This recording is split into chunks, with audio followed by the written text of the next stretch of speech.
friends, and welcome back to Dragonborn Industries, where I'm Ian, the Dragonborn Bard, and we're back for some Starfinder! Woo! Woo! And the lovely people you can hear are my friends around the table. Who the fuck is back over here? I don't know. We've got James in the room! Hi everyone. Everyone say hi, James. Hi, James. How is your toilets?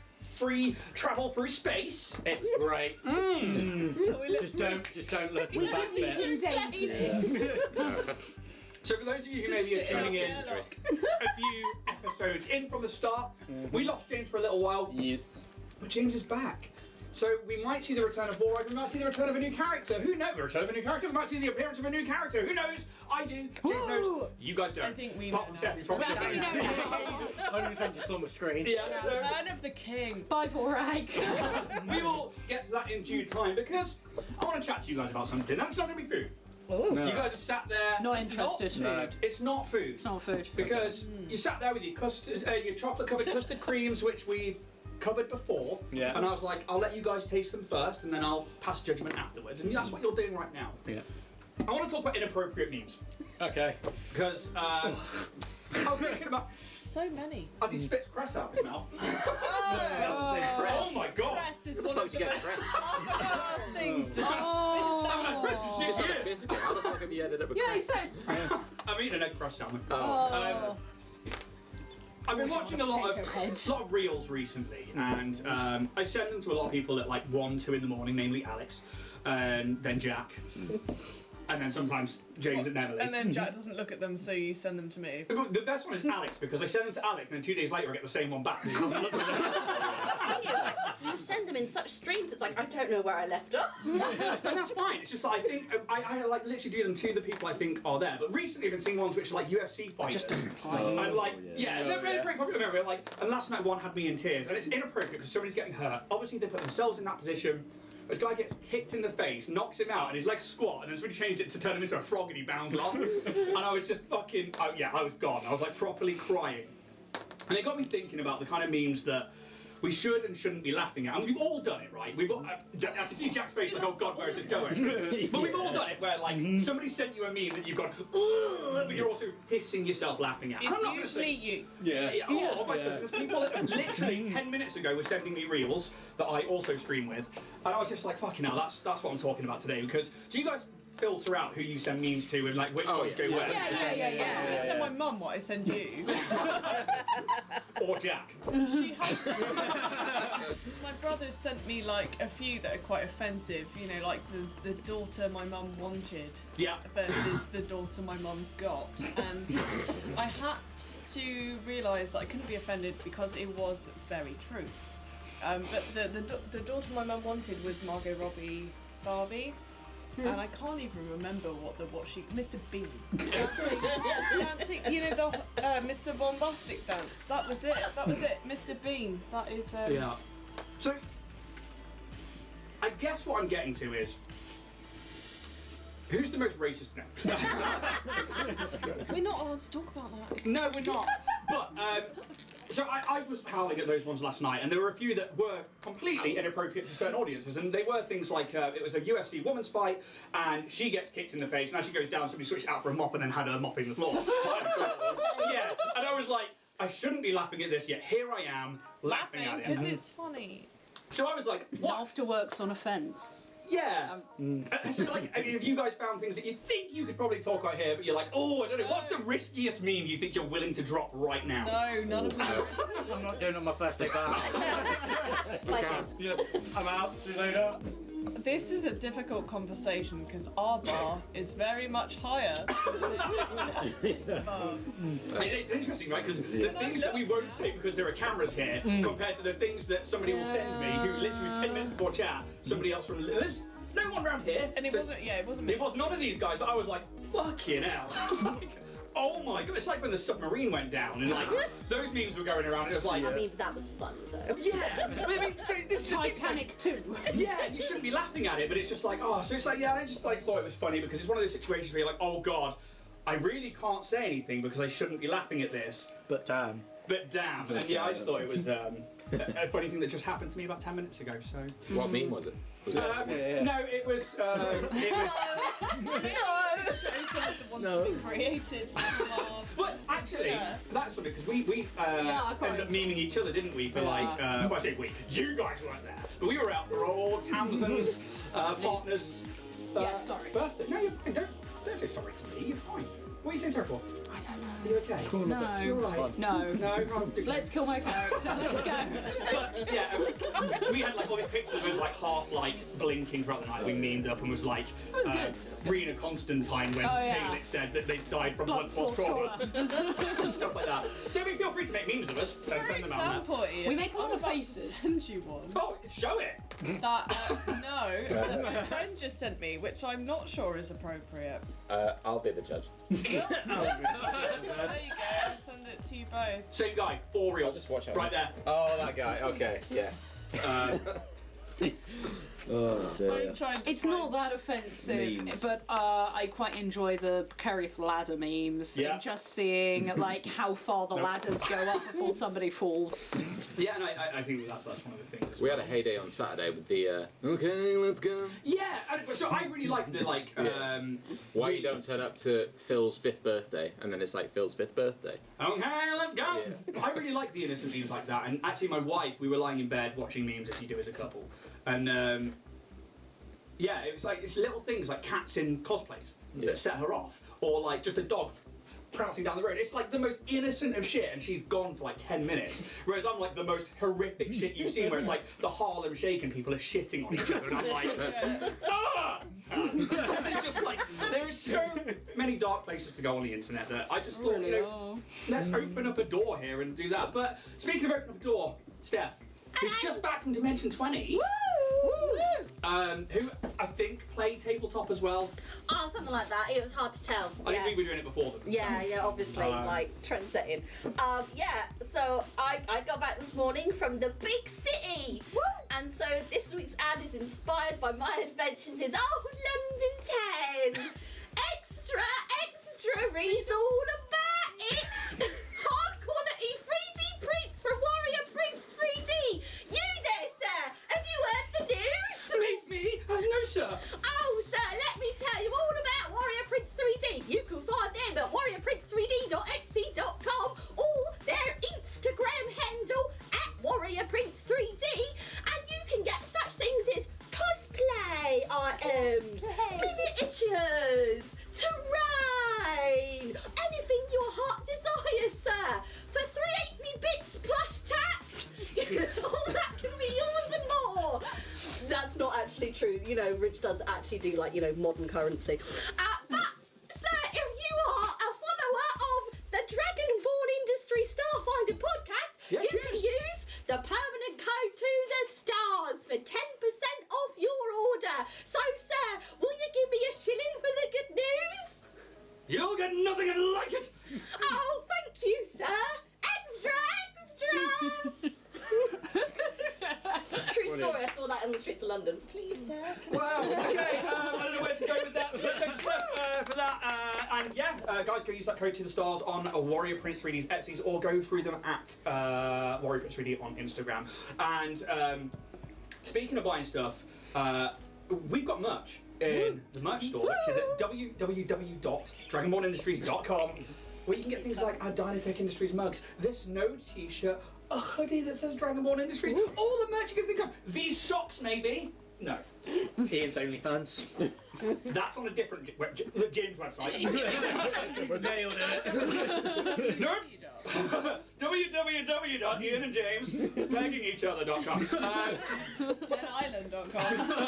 Yeah, okay, that's good. There's other parts of the internet from the early 2000s that we can talk about. But yeah, go check out the merch store. There are things from the Starfinder campaign, from Pentacle the Monster Manual, but also every little bit helps, either giving these guys a little something for turning up every week, a little well done, a little cheeky pint at the end of the week, or for me, hard drugs. The teetotal guy. Did someone take a Codamol? Oh god, ibuprofen. I'm more ibuprofen than now. yeah, alright. Or antihistamines, because Yeah. the grasping cup. Oh, the pollen be pollen. Oh god. Cucumber. Yeah. But yeah, so go check out the merch store, and Also, we have a code for rollandplaypress.com, and Roll and Play Press offer a load of toolkits that you can get, which come in these real handy small books that have loads of pages where you can just roll on a table and get little things that you need that maybe you didn't think of, or maybe you're trying to think of a character. Maybe you are being asked a question like, what's the god's name? And you need that on the fly because, damn it, so many people called Phil, Steve, and Barry. So many. And especially Barry. Larry. Every Tom, Dick, and Harry. Harry. Harry. You know, you can have names like Neymar. Among many others. I genuinely think that is one of the names in here, because that's where I got Epo and Neymar from. Was in the... really selling that way. But you can use the affiliate code... affiliate code Dragonborn10 on their website for 10% off.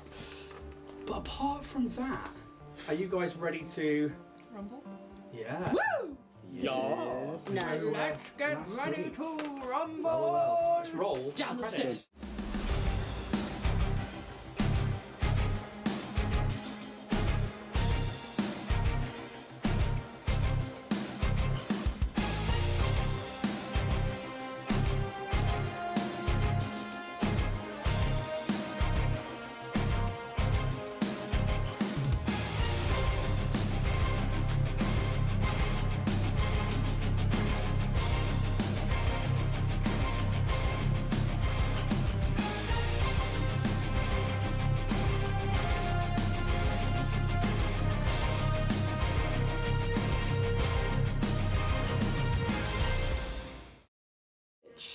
Arriving at Outpost Z, the crew of the Orion's Hope disembark and make their way into this old astral mining refiner, now repurposed as an outpost for the Aslanti Star Empire here in the NIS system.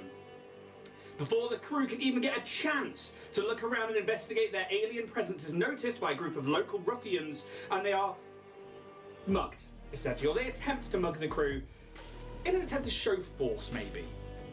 The crew easily deal with these reprobates, and having been shown no mercy to these 4 delinquents. And as soon as the last one is felled, Station U speed out from their hiding places to begin picking clean the bodies of these unsavory thugs. And with this, the station people begin carrying on their daily lives like this is a very common situation. Nobody cleaning up the bodies, nobody really caring that somebody was just murdered. And a man approaches the group, wearing pretty simple clothing, and announces, well, that was definitely one way to make an entrance.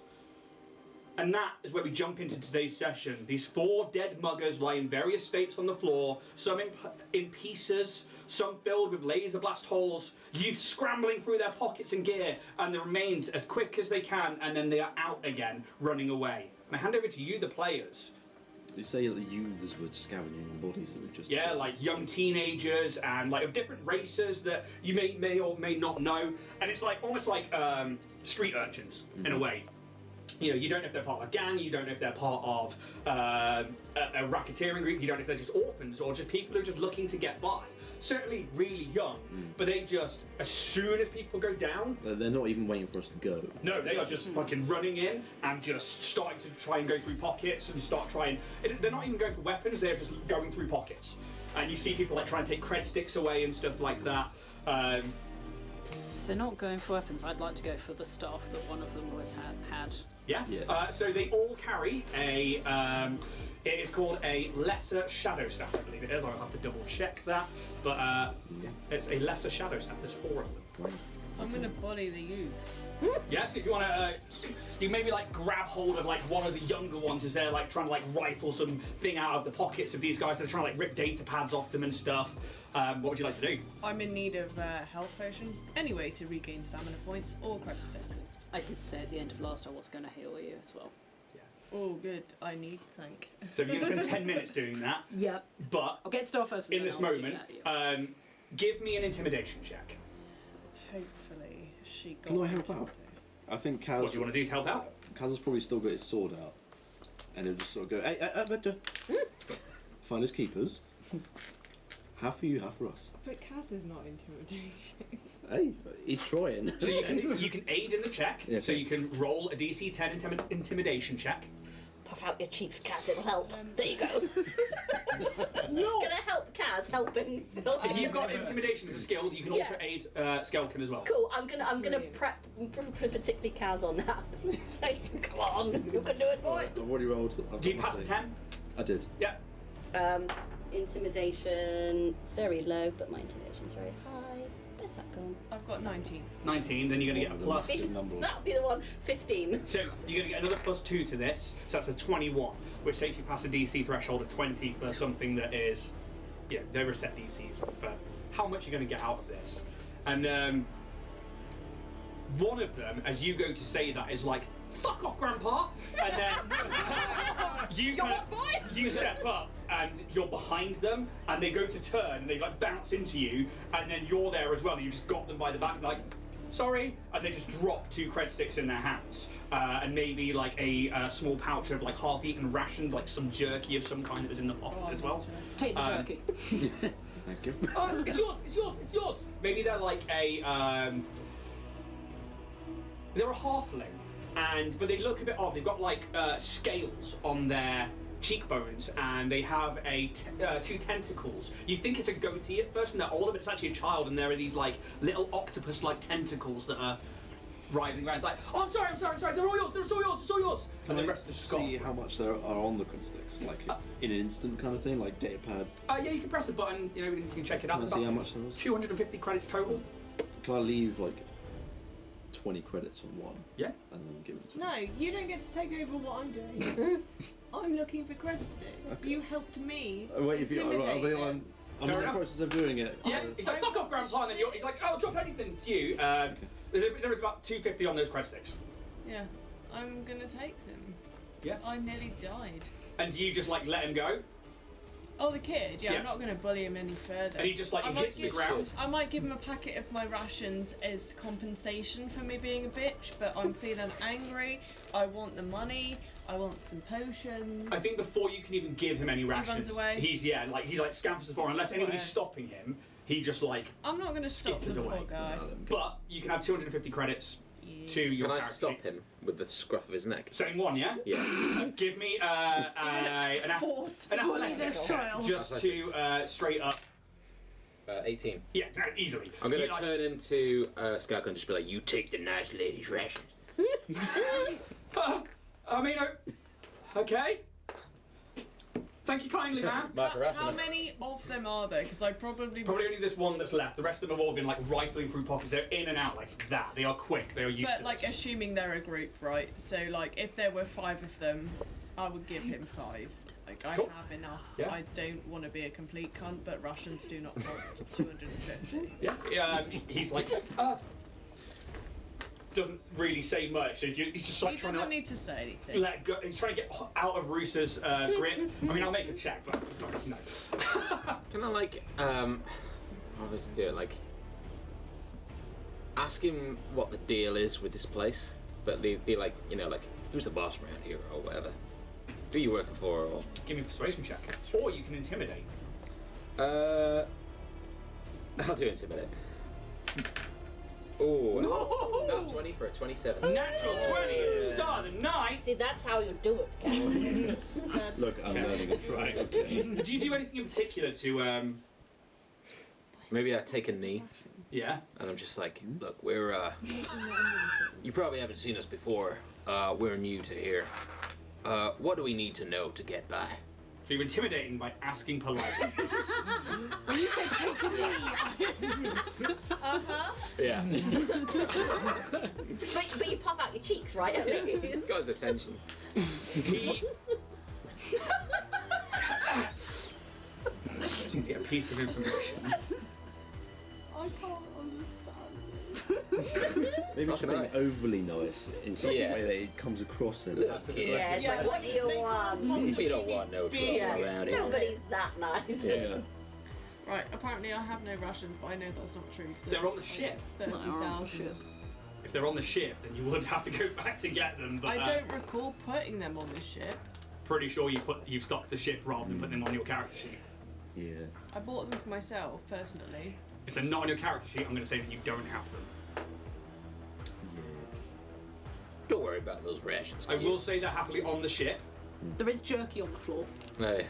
To which end I just need. Take your bag of jerky and fuck off. Jerk. I probably did. Is that how you intimidate at the edge?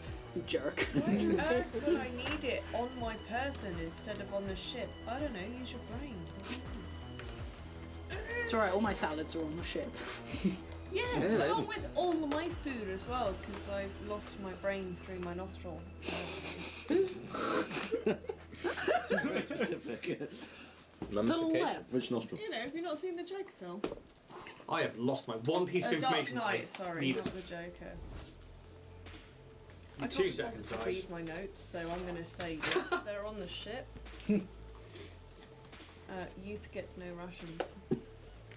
No rations. You for get like an empty bag, like, here. There's nothing in there. Be thankful. Youth get Exactly. a wet nappy. Get what you get. Street urchins. Street rats. Oh, I don't have compassion now. I'm not here. Then shut up. It's just the voices inside your head. Fucking Borat. Still stuck on a ship, shitting in a corner somewhere.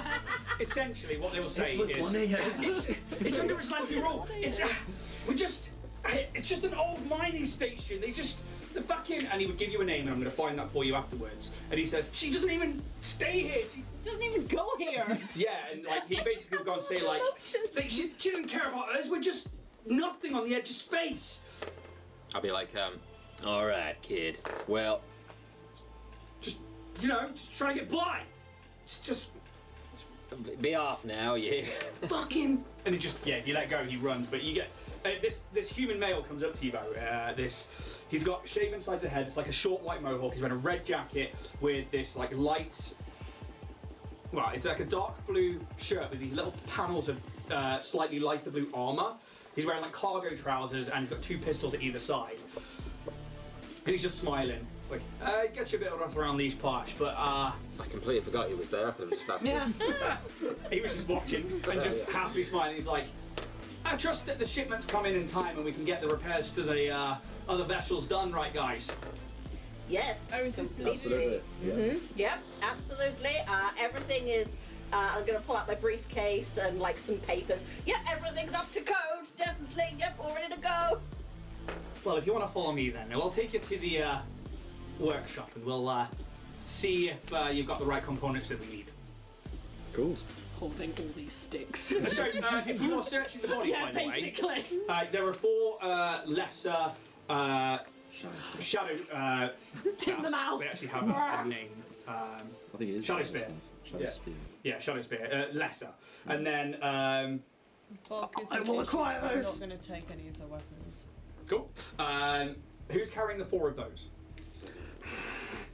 Okay. They are wearing freebooter 1 armor, which is like this kind of shit armor basically that you pretty much, I'm pretty sure you've all got better armor than freebooter 1. I I'm not definitely going am. to. Oh, I'm wear not sure if anyone I do. else's Sweaty armor. Then there is also, you've got the 250 off that guy there. There'd be another 300 credits on the one that was the leader. He's also wearing a red cape. It's like a little shoulder cape. Yes, please. It is a little bit smeared in blood, where a certain Aspraxa cleaved a guy in half and his chest went. I won't have it said. And that is about all you find. There's not much else on these guys. The lesser shadow staffs act as both a melee weapon and a ranged weapon. If anyone else wants the other cred stick, I've claimed the 250, I but wouldn't say no to taking some money. I That's probably true. don't need to claim both. I think now's the time that you can actually start building your own little I can finances up. It would be good Quite if you lovely. hire Here, Do you want to take the stuff out of Holding your the mouth? stuff in my mouth. Shelton, you're not healing. Don't talk with your mouth full. Do you want healing, Skelton? Only if you can heal my stamina. Well, points. shall we get to where we're going? This place can be a little bit rough, but Sure, if we're not going to get attacked again. nah, you'll be should be. fine. Just people just throwing their weight around. There's Either a way. lot of weight. You guys handled it pretty well. But let's get the shipment all sorted out and get you guys on your way again. You don't want to hang around these parts too long. And he starts walking back away from this gantry system and across this old refining belt floor, and leads you down a few sections of what was once probably some kind of piping system that's been retrofitted into these corridors. You can see that they're still rounded, and where there was these pipes before, a lot of them have been cut out to create like a makeshift corridor, but there's still like these jagged parts to them. You can tell that this place has obviously just been repurposed. There is no glamour to it, there is no cleanliness to it, it is just rusted. The air is just stagnant and warm. You can tell it's being recycled again and again and again and again. And you are led down a few levels, and the space station is not that big, so it's not going to take as long as it takes like Absalom Station to traverse. You're talking like 30 minutes and you could probably cover top to bottom or left to right. It is that small in comparison. And you led down a few levels and you find this, what was once a ore holding facility. And you've got to think these things mined out asteroids and dead planets. So these holding essentially buckets, these big balls, are massive. But it's been... You're right over there, guys. I think Steph's having a problem with the big, massive balls. So, just thinking about massive balls. I'm going to leave you with that. And they are...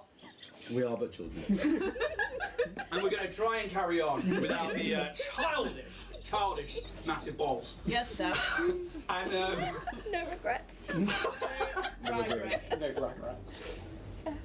part of the floor where it should be bowed in or concave, anything other than balls. Well, yeah, with those big balls. Yeah, Fun fact about rats. has been polished to a smooth stone finish.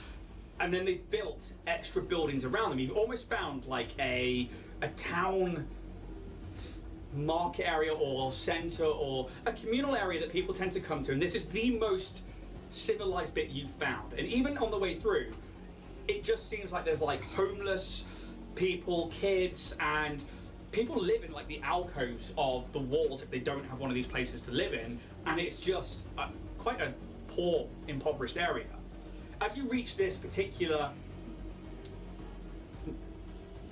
crux of civilization, the only thing that you've seen for ages here, there are a few places of note. Some of them are a small shop that maybe has like this really large alien-looking being that has these massive tusks that come out like scythes around its face, handing out food from a small window. And it seems that people are offering them something and then they get food in return. Like, this is how maybe some of the trade is done here. And there are two other places of note. There are two bars.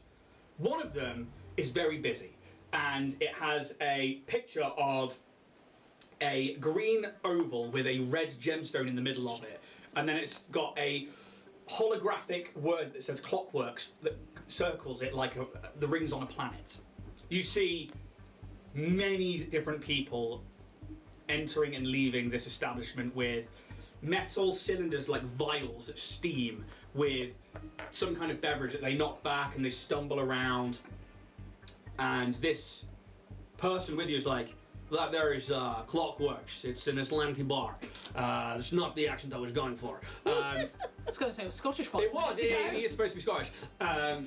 It's I'm gonna keep Gonna thinking get now. back into it. Murder. It's an Aslanti bar, and we're going to Hoppish Place. And you were taken just off the main area to where you see a small wooden circle hanging like an old tavern out from a rusted wall, where there is a very small neon tree, but then this wooden sign that has a hand-painted, like a finger-painted planet on it, and then a frog in a spacesuit.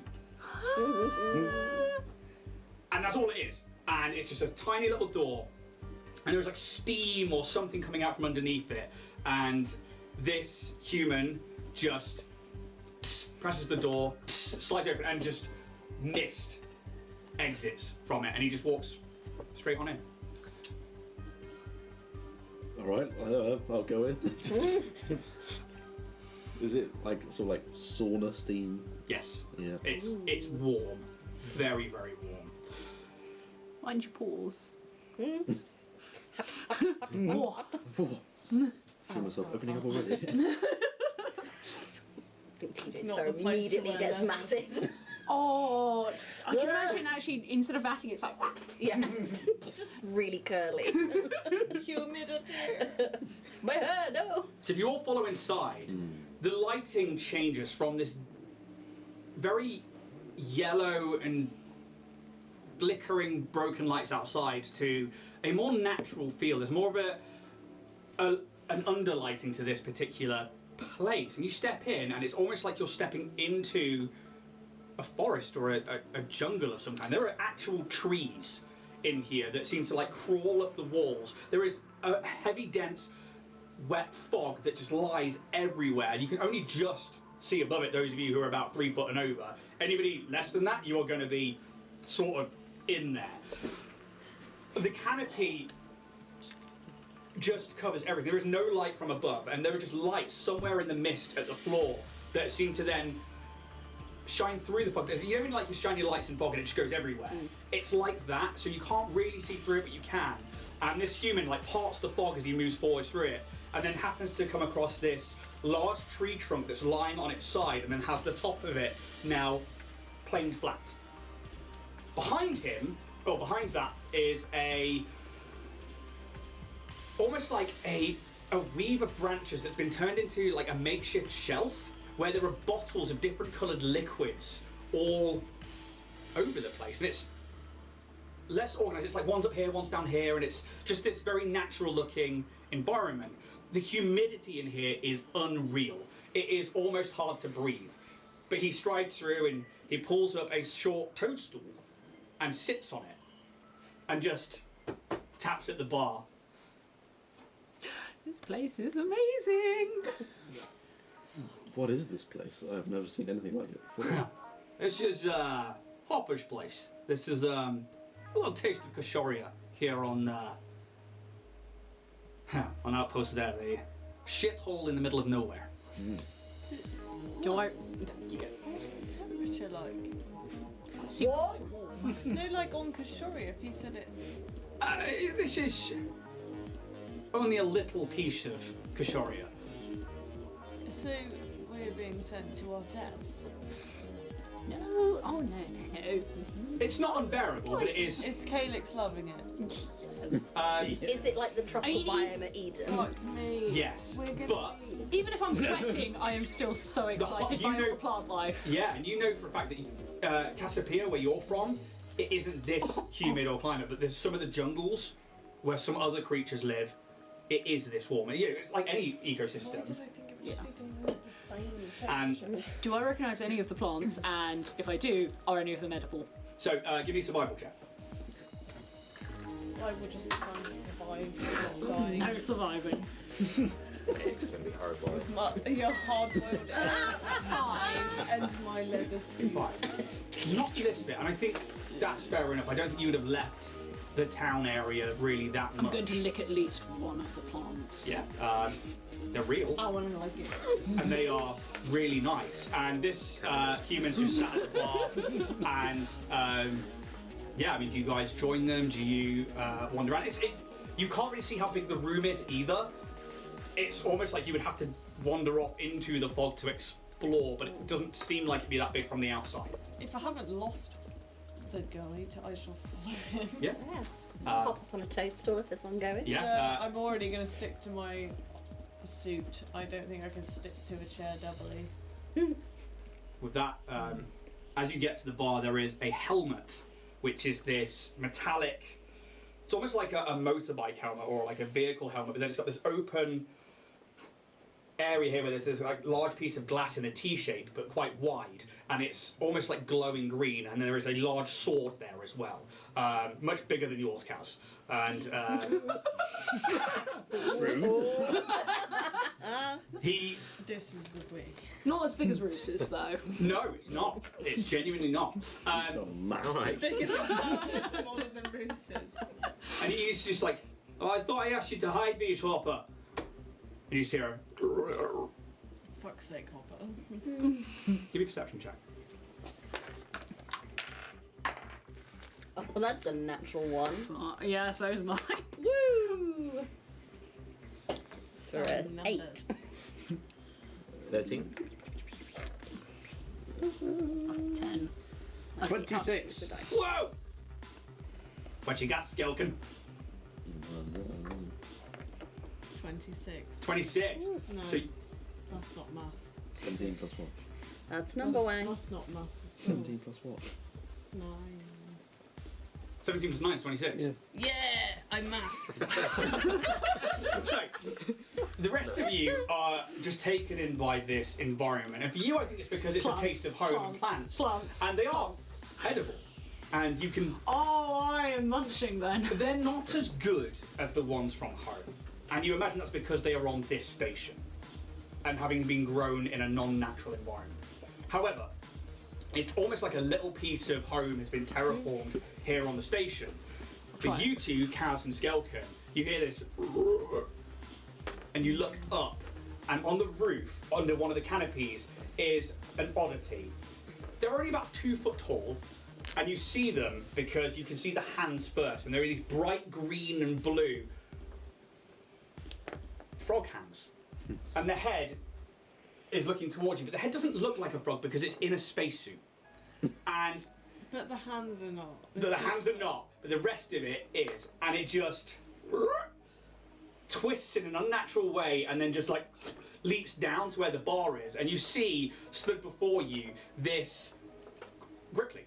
It is a frog person. You've encountered a dead one before, but this time round, this one is fully alive. They have this bright green face that fills this round space helmet. It is almost like it is, you know, very chibi style. They have these massive eyes and this just like really placid smile. Their tongue goes and like Oh, it's licking the helmet.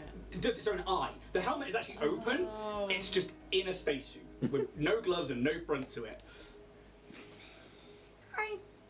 Oh my god. I didn't think it would take you so long. Uh, Oh, it's so adorable, I'm gonna vomit. Did we mistake Wrenn for not Wrenn? No, this is Ren, the human. Alright, you found me, I'm Agent Wrenn.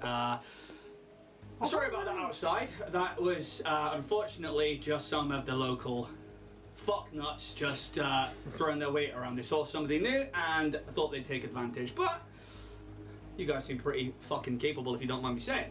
I'm Agent Wrenn. I'm a... And he quickly looks around.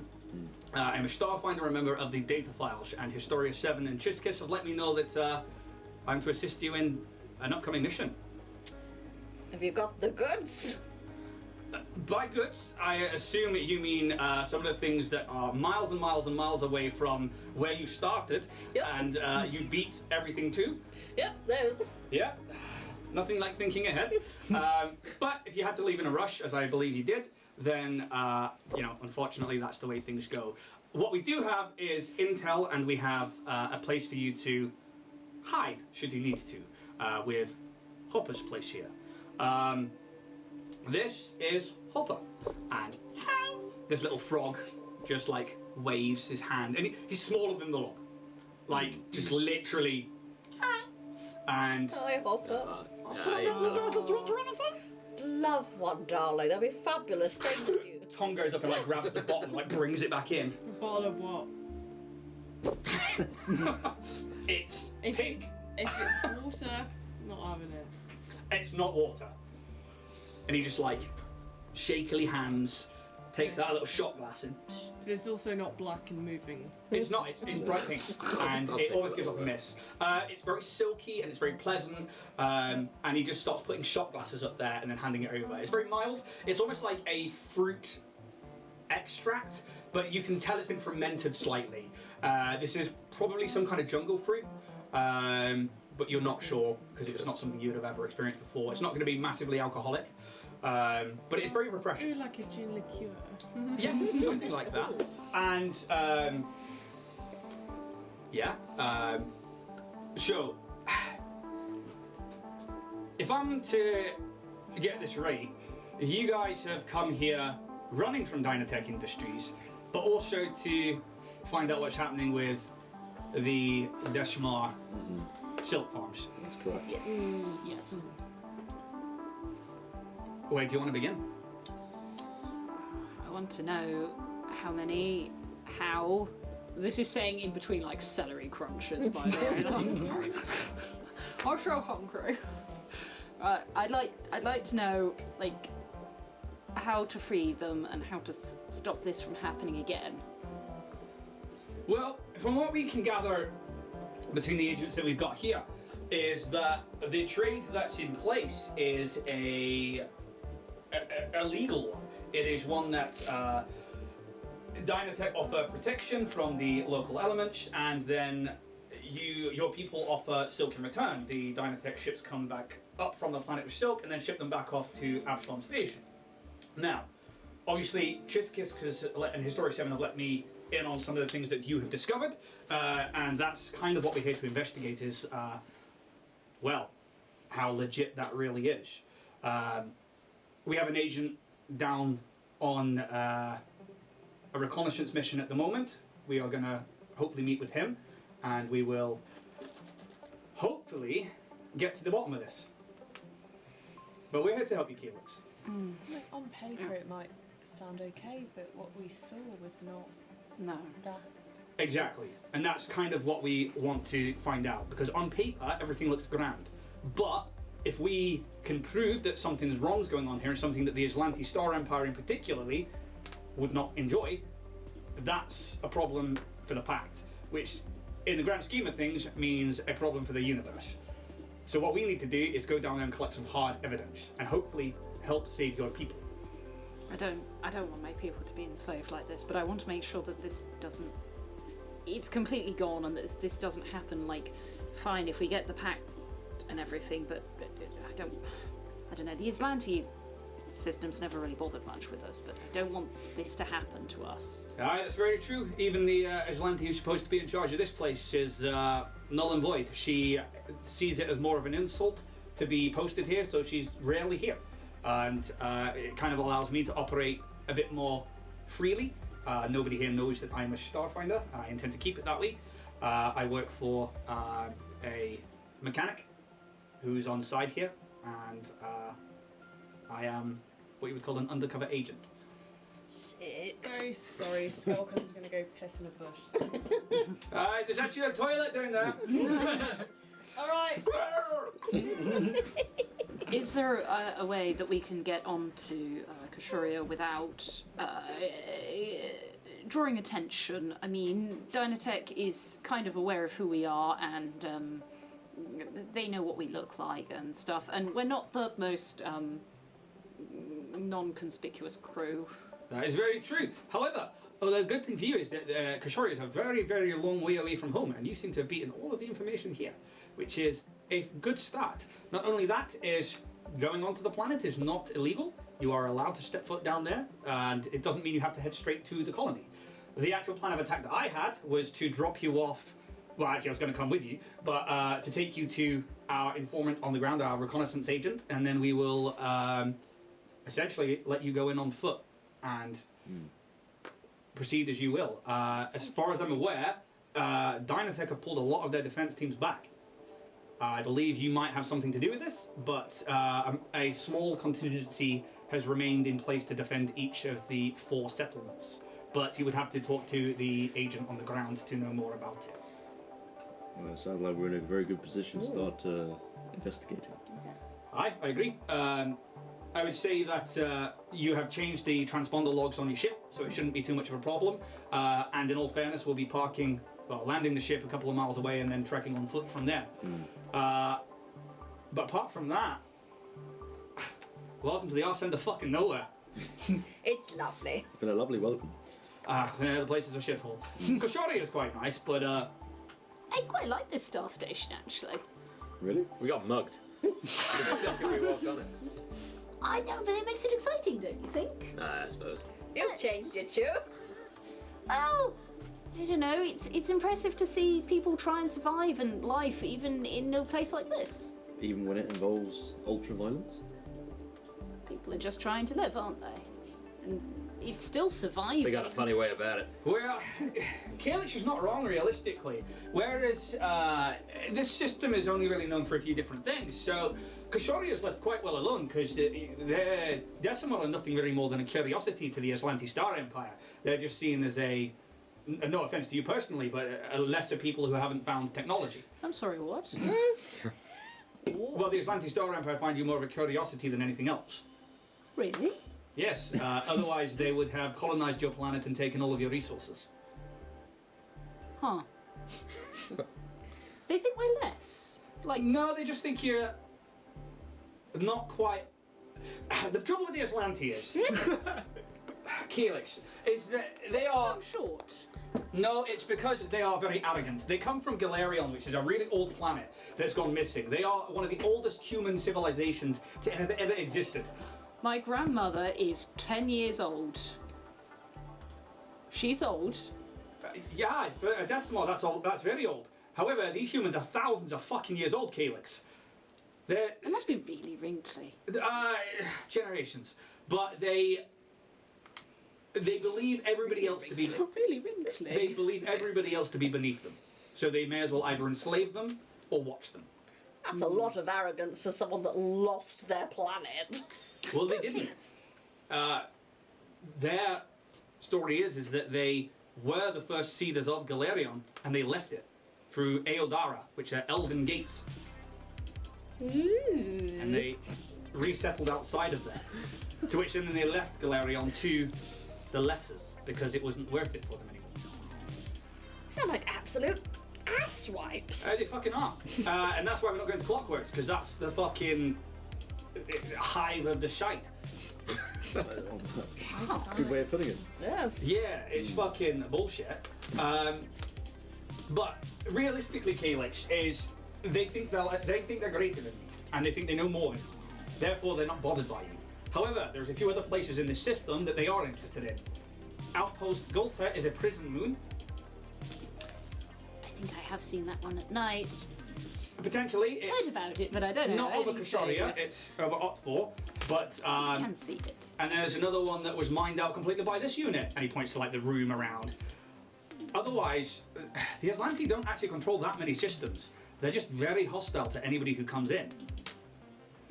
So thinking of using that with trying to get Dynatech out. Well, the problem is, if Dynatech is seen as being from the Pact Worlds and have done something that breaks the law, Yeah. then the Aslanti are going to go on the attack. However, to seek refugee status, like apparently you have, that's not illegal. If they set up a trade with the people, then, depending on the trade, that could be legal. We need to find out if there's something illegal going on that could put the Pact at risk. If the Pact's at risk, we can shut down the operation. Save your people and stop Dynatech from having anything else that could endanger the Pact Worlds at large.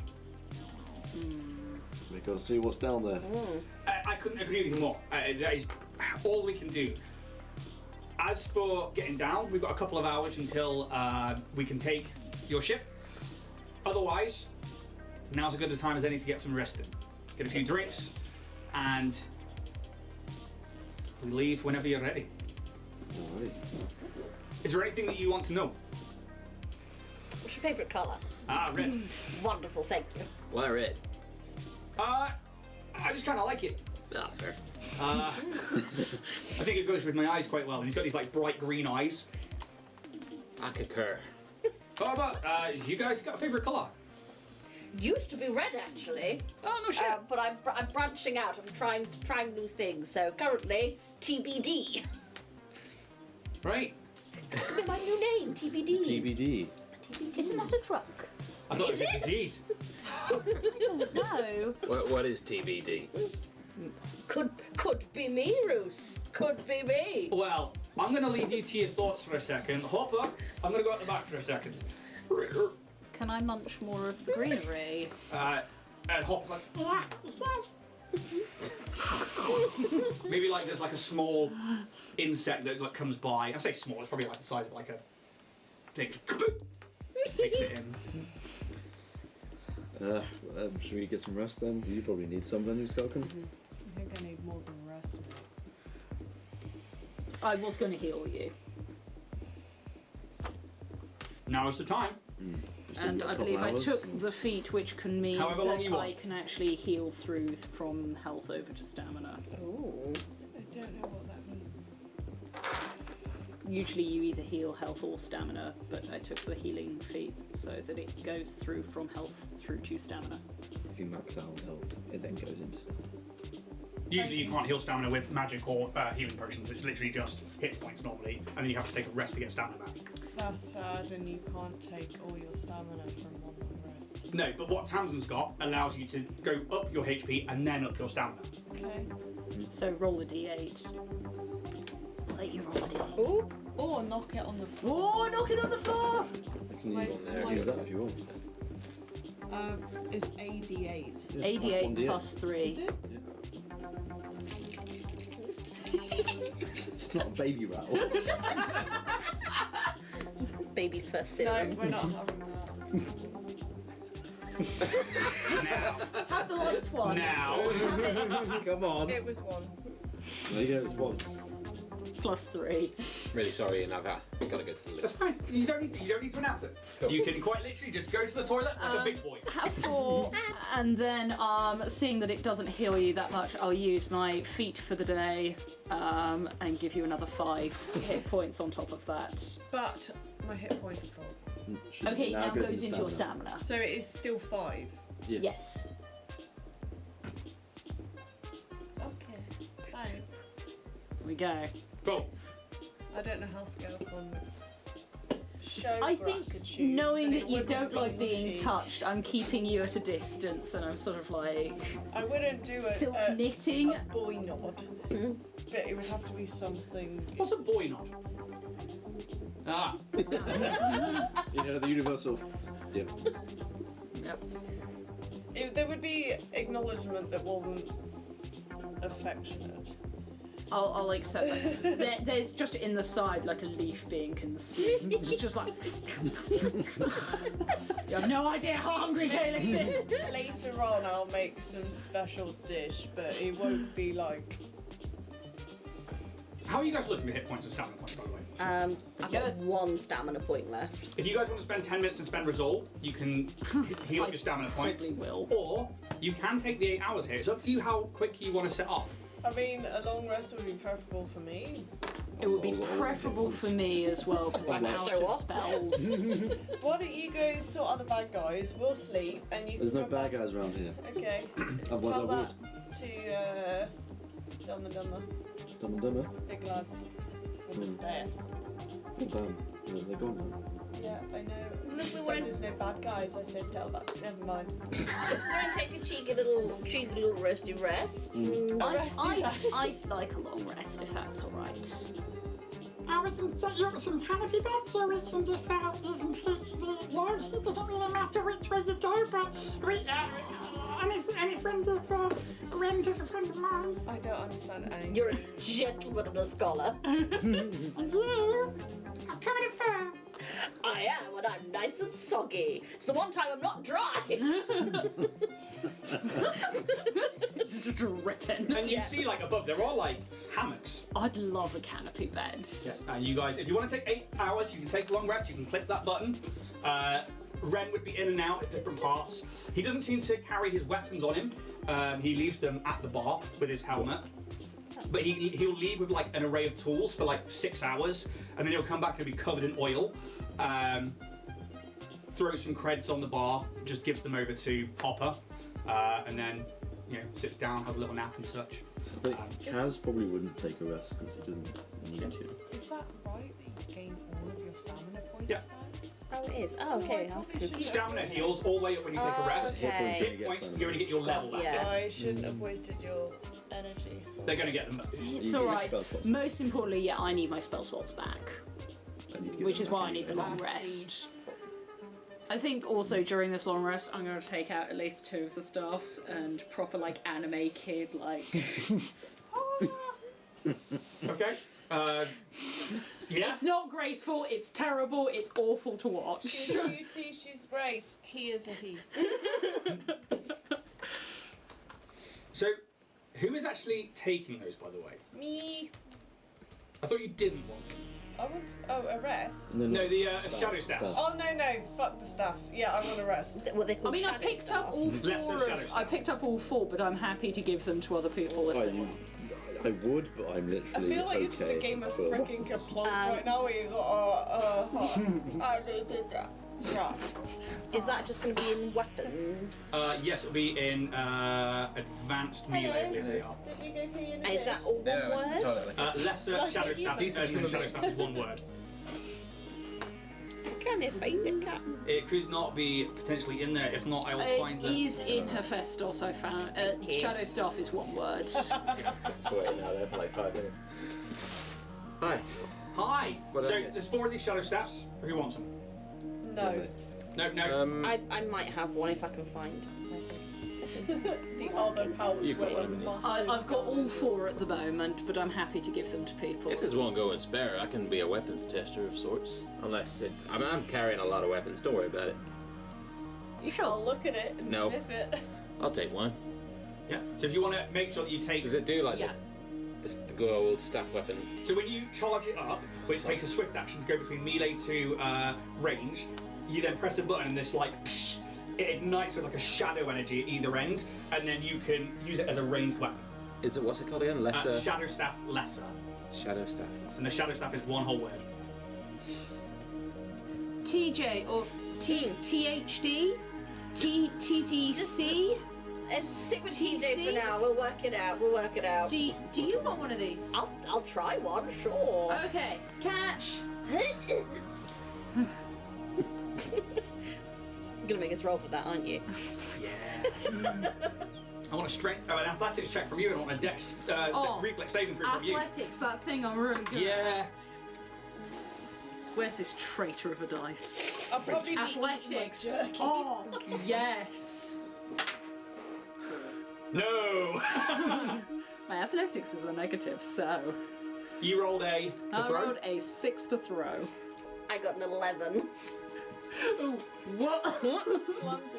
Not only does it not go on target, and it just starts to spin sideways in the air, you go to jump and catch it too soon, and then it goes, you land, and it goes over you, and you hear of it landing somewhere behind you.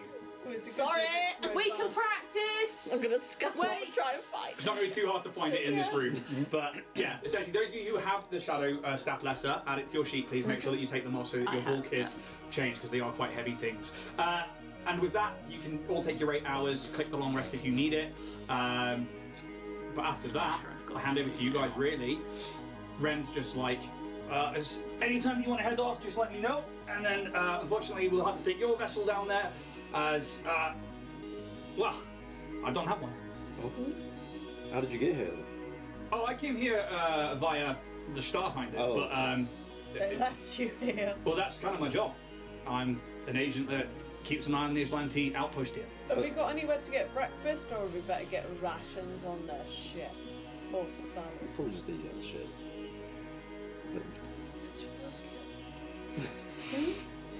I saw you doing some oil work or something, Wrenn. Yeah, You got a job here at the station? Or yeah. or So just, I work for Nut and Bolt. Well, my cover is that I work for Nut and Bolt, which is a repair shop. Okay. It's a little place that it's the only place here that really helps modify and upgrade ships, and also bits and bobs. But I'm quite capable with a spanner. But it's part of my cover that I work for them, and that gives me the credit. So I hand them over to Hoppy here, because realistically, I don't really need all that much. That's good of you. Well, it keeps my cover safe with Hopper and also with Newton. Newton? He runs the Nut and Bolt. Oh, okay. Okay. But yeah, that's my cover. So I actually unfortunately have to do the work, or else cover blown. But True. I am free to go about my daily business as I see fit, and for the next few days I'm with you guys. Well, I think everyone's about waking up, so we'll probably get going pretty soon. Did we all take a long rest? Just in case I Except missed it. Kaz, because he Okay. doesn't need it, because he's superior. Does Hopper have just any telling you. water? I don't need a fucking... Yeah, Hopper would have water. Can I have a sample of water in a vial, please? Yes, sure thing. and you watch as he turns around and his hands go to like a few vines, and he like moves them aside, and it's just like a standard tap. It's just like part of a wall, and he like, and it like eventually like seeps out. Stoppers it. Is it painful? It's probably about this big. Thank you. It's okay. It's not the greatest, but it'll do. It'll do. Thank you. What's the name of the ship system thing we're on? I've forgotten.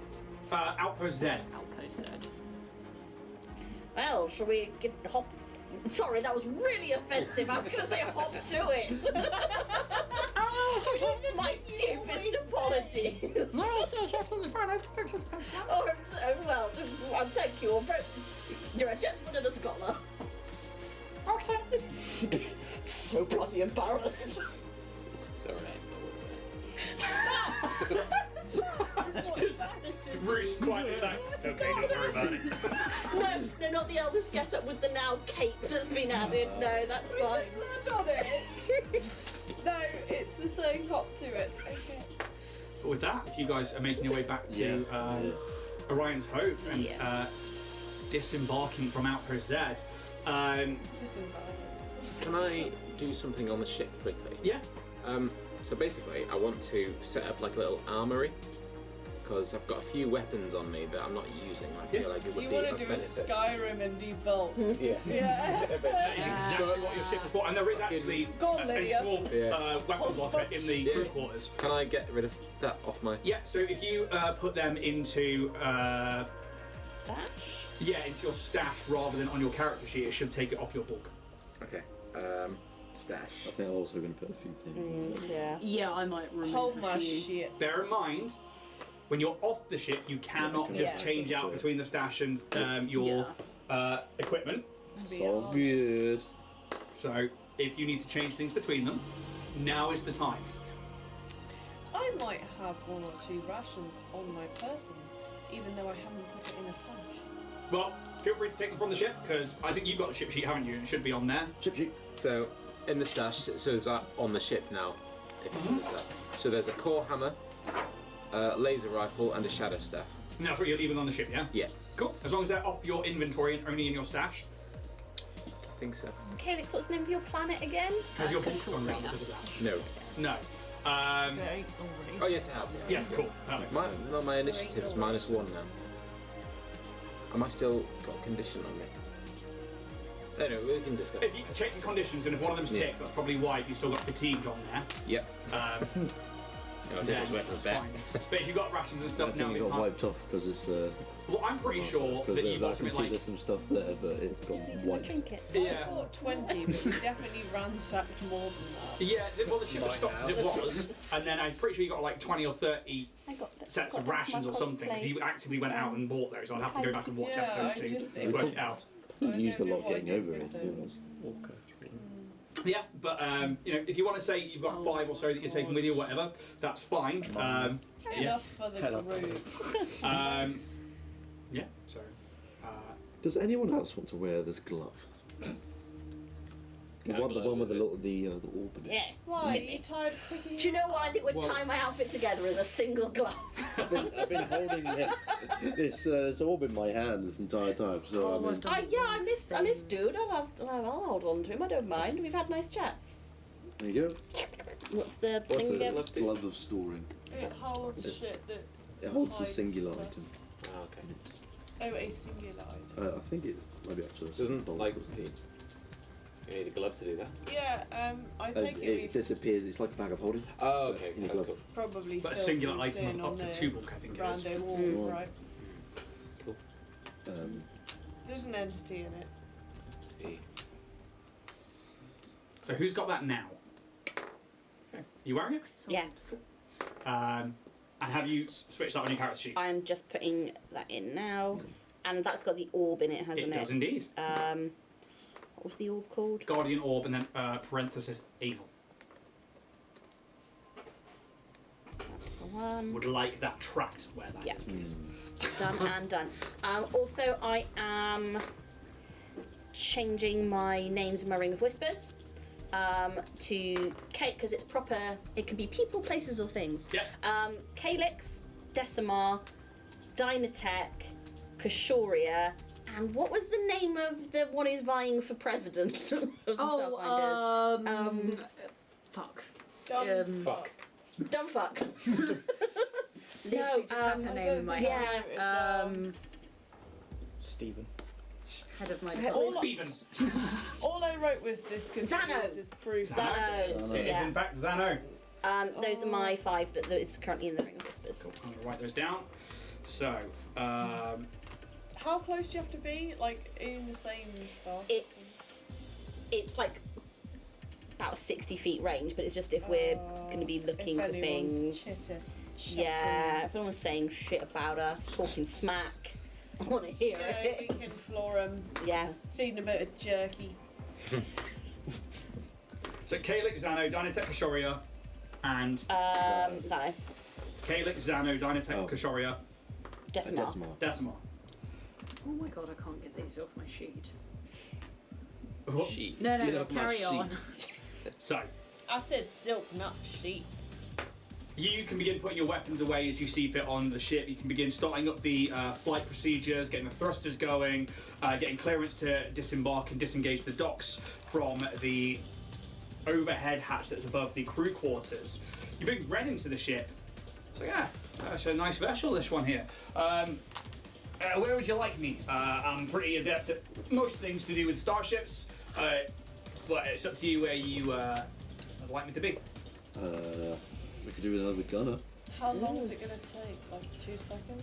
No, Koshoria is probably about a day's travel away, but it's really not that I far. think we can have 2 gunners. Go Can in we the have 2 gun gunners? hole. Well, you've got 2 turrets on the ship, so So yeah. Yeah. Yeah. So Yeah. you and Cool. sweet. I'll take a turret if needs be, but other than that, I'll basically I'll help you with the navigations, because once we get into Koshoria, the planet has a way of interfering with the navicoms on ships. It is a fly-by-sight kind of planet. Magic plays havoc with a lot of the instruments, so I've got the coordinates for magnetic location, and we'll go from there realistically. How's your flying? Who's your pilot? I'll be the old Skelkin here. How's your flying? Successful?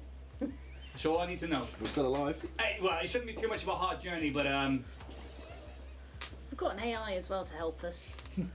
I would assume so with most ships. Instruments. And like, I think G33 would like, What? hello, am I adding another member to the crew, or is No. Guest pass. guest pass? No. Your name is it's Wrenn, Agent Wrenn, Starfinder, status files. Hopefully a transmission was sent with Chiskiss with my own code. Yes, it was, and confirmed. This is Agent Wrenn, who you were looking for. Good thing G33's checking, because we didn't. Well, in all fairness, I mean, for somebody looking for you, you stand out like a sore thumb. You are aliens in an alien world. It's only because I've been there so long, and I'm one of the only humans on this station. So when it comes to people coming in from the Pact world, especially people like, Also, what's wrong with my face, right? Because I never got to change it. Like, it was still what I thought was normal. Like, it's whatever skin tones you went with. Because obviously you're normally grey, but then the Aslanti are regular humans. yeah, like I wanted to look like an Aslanti, and then like it didn't happen. But I never got a chance to change it, so that's still what I look like. Well, I mean, you could have said every 8 hours you Unless, happily. like I changed. Yeah. Did I? But I mean, the Decimar coming up here, we don't see those on the station. We only ever know that they are on Koshoria or you on Absalom. Yeah, we don't really seem to leave the planet much. No, you don't. Maybe we are basic. It's not that you're basic, but your culture resides around mysticism and around the Great Weave, the Great Tapestry. It doesn't make sense. Don't try and make me feel better. We are basic, aren't we? Spice. I mean, that's not. I mean, I have no thing to say to that really. You can do things that I can't do. You know how I feel. I can do. Calyx, if it helps at all, the basic things are the stuff that sells the best. They may be that why basic, but Dynatech they're picked incredibly us? popular. Either way, let's make haste, shall we? And you can detach from Outpost Z, and again, because of the way that the arm comes out and you have to be like nose down against it, it's this really weird, odd look as you have to like look over your shoulder and up through the bridge view screens and see you pulling away from the station before the thrusters can engage. You have to fly down and under it and then off towards Koshoria. You can see this bright pink star, this purpley pink star at the center of this solar system, and this nebula all around you that just illuminates everything in this like really gentle glow. It's about a day's travel. If anybody needs to mark off a long rest, they can do, but I imagine that you're all back up to full right now. But it'll take you a day to get to Koshoria. Over that time, it's pretty chill. There is really no traffic in this system whatsoever. You see the odd ship come and go from Outpost Z. You don't see any coming or going from Koshoria at this point. And the only other real movement within the system is a moon several planets away. You get scan signs that there is ship movement there. And Wrenn will say, that's Outpost Gulta, that is the prison moon. That is where a lot of the Aslanti send anybody they capture and don't kill. Traitors to the Empire or ne'er-do-wells and Starfinders who may have overstepped their reach. Were they just kept in cells there, or what? Do you know? As far as I'm aware, it is as a prison is. You are kept in cells and kept away from the greater Aslanti Star Empire. It is my intention to not visit there, nor to spend any time of my life in that shithole. That's fair. That's fair. You don't ever get caught, I've not done my job right. But this, and like he points to the Navicom, and you see this planet approaching, and you can see it through the view screens as well, as you get that like classic like just part of a planet, and then this like pink and purple nebula behind it, and you just see this atmosphere that is just, it almost looks like it moves and roils with different colours and prismatic essence. And eventually, you begin taking the ship down into an orbit, and then into a low orbit, and then breaking through the atmosphere. As you breach through the atmosphere, the first thing you notice is this pinky purple star in the system makes the sky here change colours as the planet's position and changes, as well your position lowers through the atmosphere. And once through the clouds, you can see verdant lands of beautiful colours. A lack of pollution is really noticeable, as the air is so beautifully clear. There are forests of the brightest colours, pinks, purples, greens, and fields of various colours. A lot of the ground is blue, but fields of pink and orange dot the surrounding areas and are filled with wildflowers of ever-changing colours. Flying creatures and wild animals roam the lands, and they begin to scatter as you descend, as if they were startled by a predator of some kind. Anyone who's watching the Navicom will notice that your readings and directions are not being read properly, and it's almost like traversing the drift. There's no real direction. You have to go via landmarks and sun direction based on the planet's orbital trajectory. An easy job for any Starfinder worth their salt. You fly towards Cassiopeia. How do you say that? Cassiopeia. Cassiopeia. With Agent Wrenn navigating these interesting navigational problems. And he seems to, every now and again, he like looks at an image, not like data, like an actual photograph. He's like, yeah, so you need to change your heading by 421, and then he will like bring you onto another course. And after about 4 hours, you are coming down over a large plain of blue and orange. You can settle the ship down into this area, and there's no settlements around it. It's just open land, and all the animals have scattered away because of this ship coming into land. And eventually, as you power down the ship and begin to settle, he's like, so we should be about 2 miles southeast of Cassiopeia. We've got an agent about 1.5 miles away who's currently reconnaissancing over the town. We're going to go meet him first and get any information that he might have about a closer look, as I've not been this close before myself. Ideally, we'll leave the ship here so that they don't know you are coming. I imagine they have been told what your ship looks like at least. So I imagine, even with a different transponder name, they might notice a very same class and model approaching. So if we go on foot, meet the agent, and then we can work out a plan from there if that suits yourselves. Yeah, it's a good idea. Cool beans. Okay. And with that, he will wait for you guys to finish choosing the items that you want to take with you, and then disembarking. Cool. I think there's a weird hesitation with me getting on the planet. Like, not entirely sure. I do obviously, but like, I mean, just feels different now. Yeah, and it's definitively home. A place that you've not been for a long time now, and you can, as soon as that back hatch opens and that fresh air comes into the ship, you can smell it. Like the ground itself is just welcoming you home, and the sky for everybody else goes between blues, pinks, and purples, and they're not dark. They are like bright daytime colours at the moment.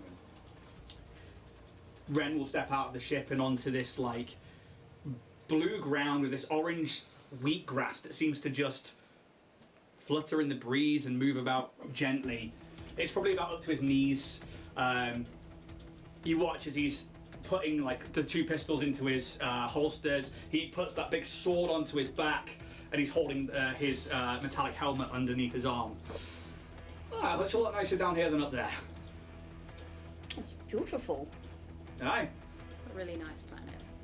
It is. Missed it, but yeah, it feels different. Let's go wrap up the shitting all over it then. Yeah, we should. Great then. Yeah. Hits a few things on his data pad. There's a few little beeps, and you guys can begin to make your way northwest towards where he said the location is. Probably takes you an hour because of the topography of going up and down over these various hills and rocks, and eventually you begin to rise up a small incline that you know leads to a cliff edge that seems to overlook something else that you can't quite see yet. It's dotted with many trees and bushes and a lot of wildlife. Alright, can you give me a perception check, please? Yes. Yes, I can. Natural yes. 21. 21! Woo! That is a natural, yes. An hour and a half ago, you had a beep saying that they'd made Wrenn had made planetfall. And you see them behind. Wrenn, you recognise. I mean, you know what TJ, Skelkin, Kaz, and Calyx look like. Maybe they're in different attire this time around, but you definitely know what they look like. Roos, what does he see when he sees you? Just a big chicken. Or a big rooster. Yeah, but a beautiful chicken. Yeah. Very Beautiful. Those magnificent bastards. Yes. Yeah. Kind of like the Chicken? Your natural response would be, yeah. Like a big so like big green tail. The most Cock-a-doodle-doo. Cock-a-doodle-damn. basically. But more humanoid, wings for arms, Yeah. and then a huge fucking sword on their back. Yeah. And you see them approaching, and eventually, obviously you're hidden right now, and in a position of overwatch. At what point and how would Vorag make himself known? He would wait until they were landed, as if to give them protection, knowing them to be friends. He would wait until the last moments to make sure they landed safely, as not to compromise anything about their landing or their approach. Yeah. imagine how distracted we'd be if he's like, But yeah, as they... So I guess like, as they approach, like, so they've obviously landed like a mile and a half away, and then have walked to your position. Obviously you're hidden in camouflage, so like as they approach, they can't see you at this point, and you can see them. How do you make yourself known? I use off my data pad, I use the lights and just reflect it into their eyes. Can everybody give me a perception? Sunglasses our on. fucking data pads anyway, like a yo suck. Would be Oh my god, that's another natural one. Oh! 20. Your sitting in Emily's seat. That's what it is. It's the It's seat. a curse. Oh, Ten. 21. 21. 10. 10. Skelkin. no. Oh, sorry, 25. 25. Kaz. 27. 27. Nat 1 over there with Yeah. a total of 8. 8. Those of you above 10. You I am easily above 10. see the reflection like hit you in the eyes, and Wrenn, who actually didn't roll for, I'm pretty sure he's going to get it. Got pretty high modifier. How many eyes does he have? Is he cheating? 2. He's just got Is he 2. human? He's human. He's human. He's like, well, that'll be them there. And he gets a bit lower and then gets a bit quieter. And as you get towards what would be the cliff edge and these bushes and trees, he then begins to crawl so as not to create a silhouette on the cliff top. And then they go over a ridge into what is a dugout. You guys see Vorag. Is that fucking Vor? Fuck this shit. Bye. Goodbye. Back in the ship. Fucking guy. I just look at TJ and be like, so how was Dynatech? I'm gonna swish my cape and start walking off in the other direction. Come on, TJ. No, he didn't respond to any of my texts. I mean, I had to kind of lay low, you know. So it's just got no What, reason like to... what we're doing now is half of us are still going to be like not upright, I'm assuming. So you guys, and I guess this is where I'm going to leave it where we take a break. You see Vorag, and it's like, oh shit, this is the agent. And then, so actually, Vorag, what does Roos see? You see a sort of red-like lizard folk, very much with almost like a sand scarf up around his face. I am built like a brick shithouse, essentially in power armor, and essentially with a massive rifle that you kind of would look at and be like, okay, you know, Kind of almost like an You're my armored up daddy now. soldier. Yeah. I'm almost like intimidated, but like Yeah, you are. intimidated, but like I respect you. Yeah. I'm like, oh yeah. He just puts like an arm. There's my biscuit. I just put my arm out and he's like, I haven't made your acquaintance. I'm just gonna grab it like the Batman and Robin hold, where it's like. Yeah, that's what I mean. It's like that. I kind of like squeeze into it as almost like tests your metal by your and I'll do the like your trump. grip. Yeah. I'm not metal that's being tested. No, I'll just shake your hand and be like, Yeah. I we guess need you to know leave these guys. two. Alright, lads, put your dicks away. But what you guys see, Ren's like smiling, but he's like crawled up to the very edge of the cliff, and you guys are in essentially a camouflage dugout, and he like moves like a flap of what is like pink hessian that's acting as part of the camouflage for this wild area, and he takes out a pair of binoculars, essentially these like.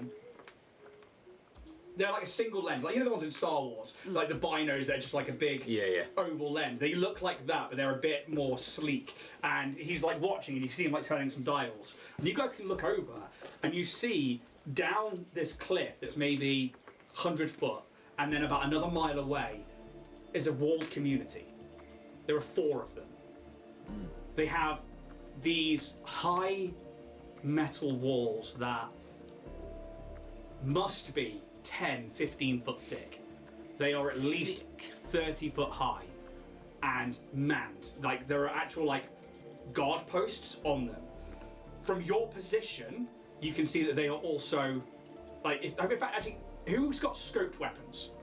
Don't know. Is the plasma rifle scope? I'm pretty sure. How it you is. know? If it's got an attachment that's Well, I've scoped. got Cassie's Oh, rifle. If you've got a sniper rifle, that will have a scope on it. I've got a 10 times zoom on my camera. That will do it. It doesn't say sniper, but it's the one I took from her. Yeah, it is a sniper weapon. Yeah. So that was it. So anybody with those particular things can give me a perception check. Calyx, this is definitively Cassiopeia. All 4 I of them. think even if I nose over, even if I can't fully see, there's just a just 19. Yep. I don't know about you, I'm feeling 22.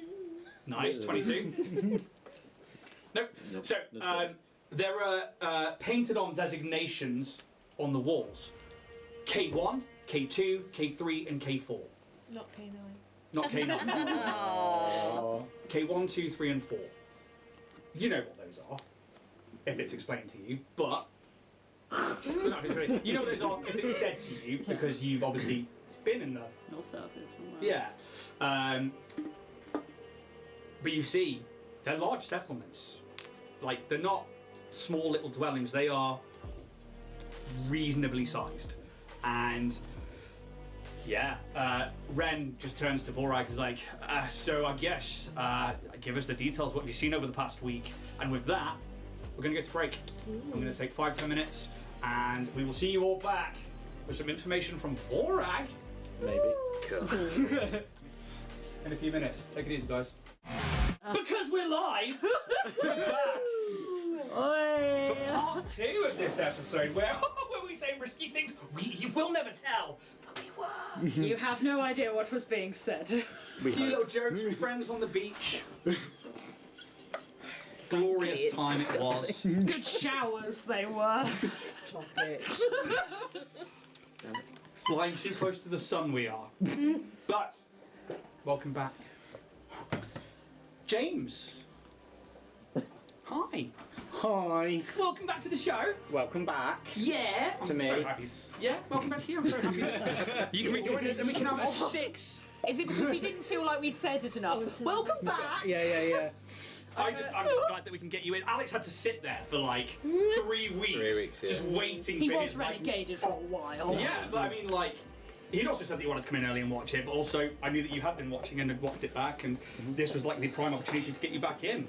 And I guess that's what we're going to talk about in a moment when we come back into it, because you as a crew of now the Orion's Hope, formerly the Zephyr Horizon, formerly the SS Joan, who started this journey with Vorag, who, after learning some hard truths, had stormed off in a rage when the body of his grandfather and the ghost of his grandfather was on a planet that he had no business being on there and then, all those sessions ago. And I think what you see, if we were an audience watching this, is the moment that Vorag yeets Dave from the Joan and takes off, taking the SS Joan away, and we watch as a determined Vesk with rage flies back to Vesk Prime. They approach this. First thing is a space station shaped like a Doshkow. This forge station in the Vesk Prime system. They end up going to Vesk Prime and sending a communication. You see the odd message come up, maybe from TJ, from Skelken. But even in his rage, there's just this dismissiveness of it. Like, there's a single track mind. We'd skip forward in time and you'd see, maybe without like the words, you just see like Vorag arguing with somebody, screaming and shouting at each other, spittle going everywhere. He's holding the Doshkow. It's not lit, but he's just like pointing at it and pointing at his data pad. And eventually, time skips again, and we see it's almost like a military tribunal. There is this big amphitheater-style room of dark, black, shiny stone with like gold and green trim. The room is filled with people on this like semicircular seating that looks down into an area where you see Vorag. Not wearing armor, but just wearing a flight suit. Purplish with that pink trim that you're used to seeing. And there are 8 individuals. One of them sits in the center, the rest are holograms. And we would see a conversation happening, and you see Vorag now a little bit more calm, but there's still that rage in his eyes, like pointing and asking questions, holding up the Doshkow, bringing up a holo map of the Dakchi system, pointing to Avel, pointing to Terion Vesh, and then a picture of a tomb of some kind with the Demoritash symbol on it, this holy symbol of the Vesk god Demoritash, this Doshkow symbol, that everything in the Veskarium is sort of centered around, this god of war. We then see Vorag chained and shackled and taken away. We see him in a holding cell for a couple of days, a week, as time progresses forwards. And then he's brought back to the same war tribunal room, this military trial. But now the room isn't filled. There are 8 people there. Not holograms this time. They are all there in person. All of them are Vesk. They all wear amazing robes and military adornments. These big, like, tasseled shoulder pants, I guess, is like what they have, and like all like medals galore and ceremonial scepters and swords and doshkels. And there's one other individual in the room. Can't quite make them out. They're sat up high in the amphitheatre, but you can just make out a blue glow. Vorag's unshackled, and we see a conversation take place. There's confusion on Vorag's face. There is questions asked by these 8 other Vesk down towards Vorag. It's almost again like he's on trial, but this time it's a closed door. Then the 8, especially the one in the middle, speaks more and seems to relay more information that seems to take Vorag back a bit. You see his eyes widen with realization. You see his brow furrow with thought. And eventually, this Vesk in the center of these 8 points to this person up in the amphitheatre, and you watch as they stand and move their way down. And as they eventually get into a closer sight where Vorag can make them out, it's an android. Female android with these blue ley lines throughout her face, tied back blue hair, and these 2 Lashunta-style robotic antennae with a scream. It's Astoria 7. The rest of the crew have met her, but now she's meeting with Vorag and these very 8 influential military leaders of the Veskarium. They begin to speak, this android, and they speak directly to Vorag. There is a smile, a calmness, a collectedness that you guys have all seen before, and as viewers of this like moment, there is an understanding that maybe something larger is going on here. She smiles, and Vorag furrows his brow, and you watch as this main Vesk of the 8 raises an eyebrow, and you see them maybe scoff a little bit, but also, looking intently at Vorag, nods. Vorag and this android, Historia 7, shake hands, and Vorag leaves with her. And we jump back into where you guys are now, with Vorag and Wrenn overlooking your hometown, this now company town of constructed walls in this really abstract position of being in what is such a verdant, bright planet of so many different colours, yet this abstract metallic construct of 4 towns centred around what can only be described as a field, a large plain, where some of it is meadow-like and other parts have been flattened down. I hand over to you guys as Wrenn says, so what have you got for us, Vorag? As much as it's nice and smiles to see your old friends, we can't go on just on the smiley how-do-you-do's. What have you found out over the past week? There's the large meadow, which guys can probably see from up here, for those who are actually looking out. We've got the sort of 4 destinations. We've got about 3,000 people, give or take, in the town. You've got K1 to K4. This planet and area is definitely like sort of forest and very much wilderness. Be that of have your wits about you, you will need to survive out here. There's no backup, there's no safety net. What's here is what is here. There's definitely a lot out here that can just kill you, especially the smaller, weaker ones of us. I'm gonna look at Roos. Watch out. Yeah, Roos. Is that more of a natural situation then, or is that, are we talking a Dynatech, are we talking like beasts and feral animals, or are we like... We're talking about the wildlife of this planet. I mean, there is a lot here that can kill us. That's why Dynatech originally offered the protection, but you learn to live with them. They're not that bad. You learn to live with a bird that flies overhead with tentacles, because you just see that run of the mill. Yes. Sounds lovely. What? They live here as much as we do. I mean, I guess Calyx, if anyone wasn't going to be surprised, it would be them. I know, but this is wrong. And they're not K1 to 4. I mean, that's maybe what Dynatech calls them. The north, south, east, and west. As far as I'm aware, Cassiopeia was one collectively before. It was. Were you ever attacked en masse by predatorial beasts before Dynatech showed up? I mean, there are stories of attacks and By who though? well, wildlife from time to time. But not like Not enough to warrant massive. No, not huge this. I mean, you know, sometimes someone would lose a house. Sometimes, you know, you'd find a hole in the fields and people would disappear down it. It's just, But there was no like massacre or something. no, we lived with them. We understand, like, yes, they come from the Dark Tapestry. They're not necessarily of this plane, but they never bothered us huge amounts. So Not before or this after much. Dynatech came? Did they bother you that much before Dynatech said they could protect you?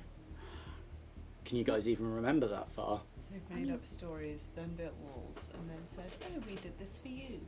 and that's what I'm thinking too. No, Either that or they set it up themselves so they can seem like the good guys. That's Did they fine. disturb the nature just to ruffle your feathers? I mean, Or scales? Silk? Or blancmange. I'm quite porous actually. It's right, Calyx. The tall folk just don't get what we're made of. No, they don't, do they? No. They're too far up there. Yeah, head in the clouds. Atmosphere Name changes three them. things that you both are made of. I mean, but I can Bones. tell you a lot of what I'm made of after what I've seen. But I just kind of look and be like, I'll just look at you like, don't ask. To which end, Vorak, in terms of K1 through 4, or Cassiopeia, North, South, East and West, have we got any idea or positive ideas on any potential key figures? there's an old guy, mostly hooded, walks with a limp, with humanoid shape. Can't really get a clear scope out on him. I mean, you call them North, East and West, they look more like farms. I know it's hard to hear, but they didn't. As in This isn't farming the decimal. they very segregate them. So just on that one, just because I want to separate something out for what Yeah, I that's sent fine. you. So K1, 2, 3 and 4, Vorag, you would know that they're separated into 4 different districts. Okay. And they are walled communities. Cassiopeia North, as you would know, or K1, what you would have seen is that essentially it's roughly about 3,000 people live there. Mhm. Most of them are Decimar Instar, which are the larval form of Decimar, which can have an adult personality. It's just when they choose to transform, that's when they take their adult form or their Instar form. That seems to be the most active and friendliest, I guess, is the way to more kind of natural habitation. K2, and obviously, like you've seen for K1 for a key figure, obviously this humanoid of like yellow energy seems to be a key figure there. Cassiopeia South, which has got the K2 on the wall, there is a human female who has this like red brown hair with these distorted features and Dynatech militia clothing, but there's a lot less movement in that particular district. It seems that it may be some kind of storage facility, or a lot of crates come and go from there. And what you notice is that a lot of things from the other districts end up there, and then when haulers come down to take away crates, they come from K2 and go onto the ships. Cassiopeia West, or Company Town K3, you'd have seen a Shirin with blue chitinous carapace and wearing Dynatech clothing. Hard to really tell anything else from this point because Shirins look so, unfortunately, similar to each other and you can't tell genders or anything like that. Where is that one there? K3. A few larger buildings are in that district that you can see just over the walls. Crates come and go from here as well. But the buildings themselves don't seem like storage facilities. Do you think maybe, since they're a Decimar that enter and leave this place, this is probably where some of the silk farming is done? Cave 4 is definitively a farming district. Specialist greenhouses have been built to create and harvest food for the Decimar in all locations. They are tended to by the larval Decimar forms, and they grow things like plant life that they eat, essentially. And it's in these like greenhouses that are designed to maintain a season all year round, so they can continuously grow what is needed to feed the Decimar the best possible nutrients for them. Sorry, are we getting this info on Vorag? Yes. Are we standing here this long that we can watch a day's activity? Yeah, he's been here for a week and he will give you all of this information. And that is the one that's tended to by this like older human male with like scraggly beard and hair and walks with a limp. So you've had the Shirin, the yellow thing, human female, and the human male that you can tell from this distance. They are the key pieces of information that you would have picked up on.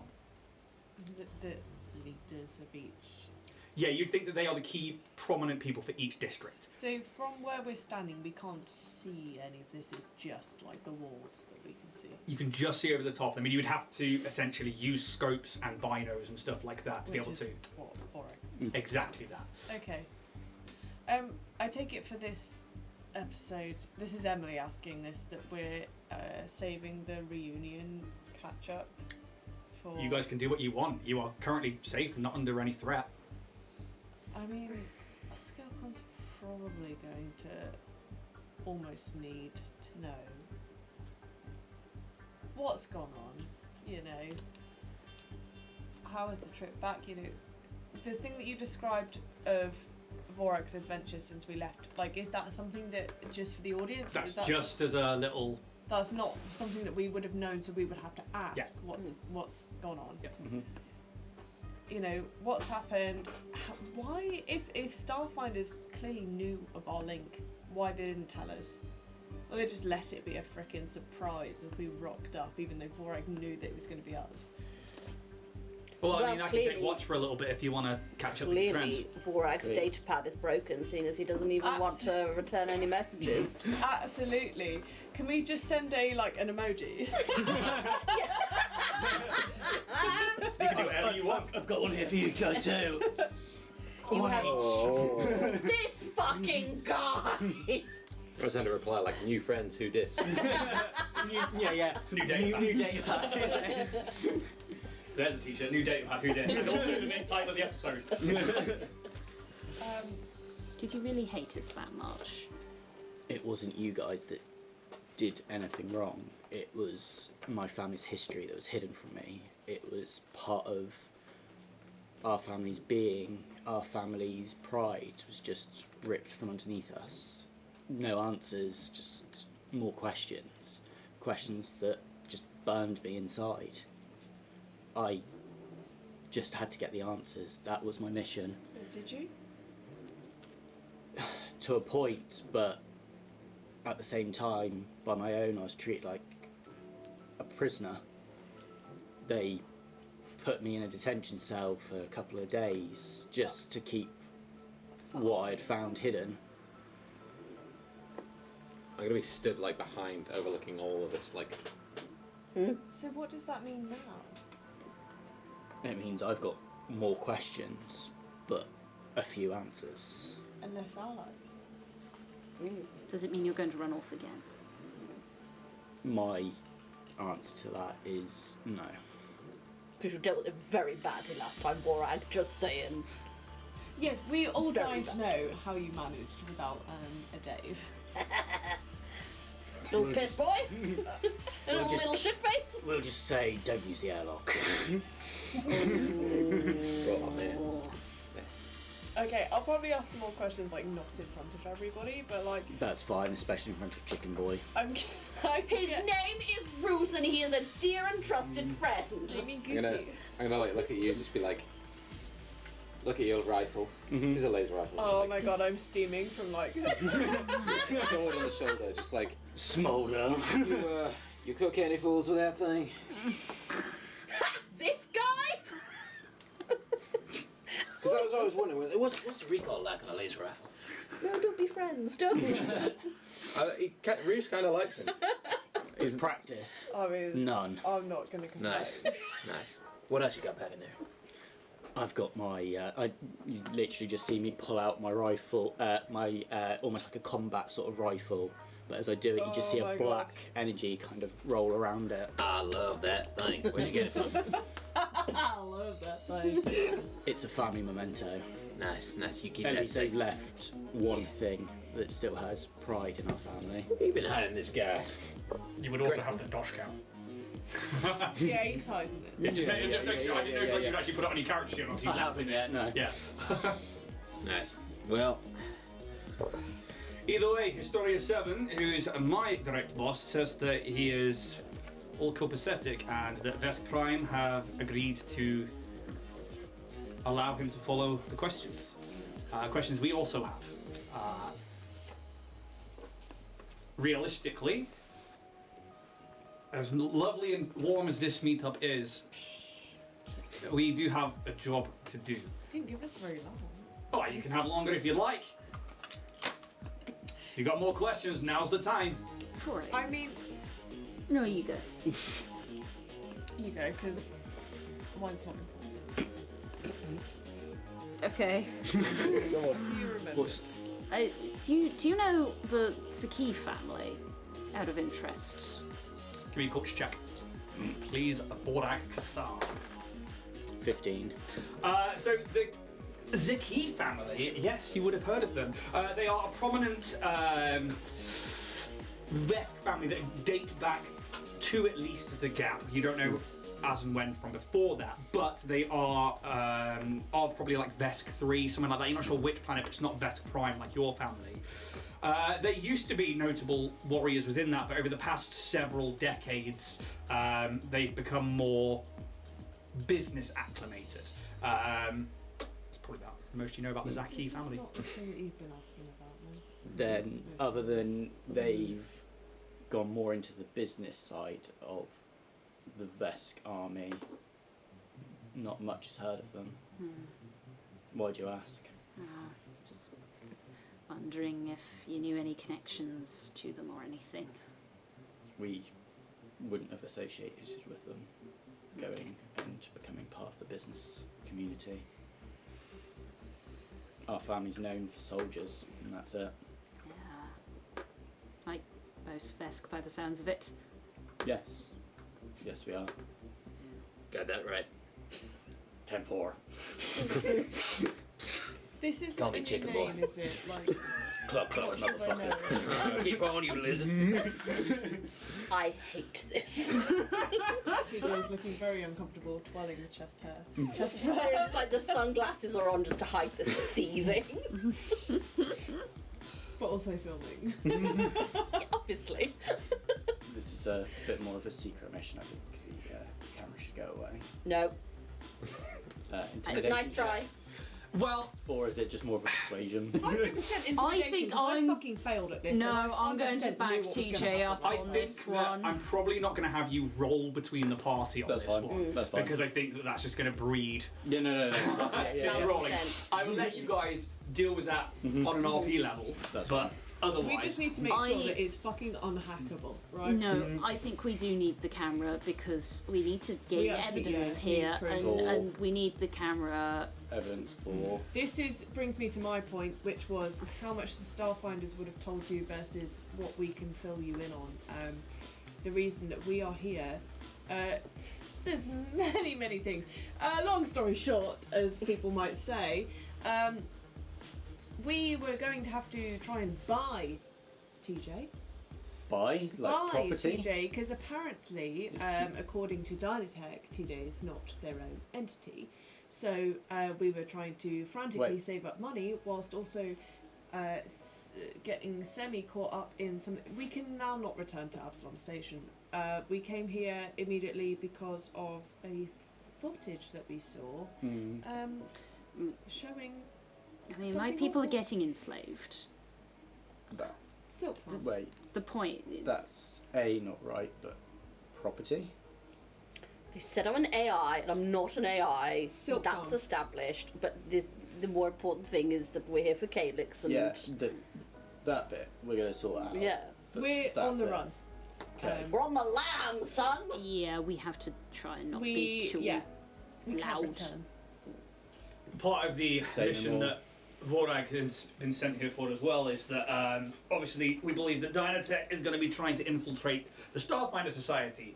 They've obviously probed at the Starfinders in the data Oh yeah, files the before. most important one. But obviously, to build evidence and a case against having Xano become first Seeker. Yes. Obviously, Vorag's history and his family was, as far as I'm aware, covered up by the Vesk, and is news to him. But there was a previous Starfinder mission that somewhat unearthed it, and the data files had some information, which is why when news got through to Historia 7 that she went and personally asked for Vorag to join the data files as an agent for her. That way, information would be kept secret, while also distributed in the right ways to keep people safe. That is the whole job of the data files.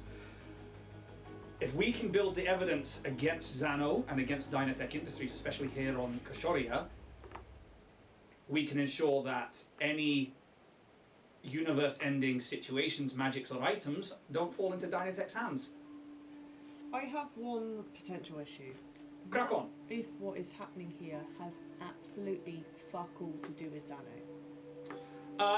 Because she is a representative of Dynatech Industries, it By does not matter. association. By association, it does not matter. She will lose her candidate position as a nomination for First Seeker because she is under the employ of Dynatech Industries. She'll be stripped of her service in the Starfinders and removed from. So even though, just potentially, if Xano had nothing to do with anything fuckery going on, they could be completely innocent. Of all of the things going on, I mean, Xano is head of my department, ex-department. I mean, they're not the worst person, but you know, they are under the same influence. They are part of the higher board of Dynatech.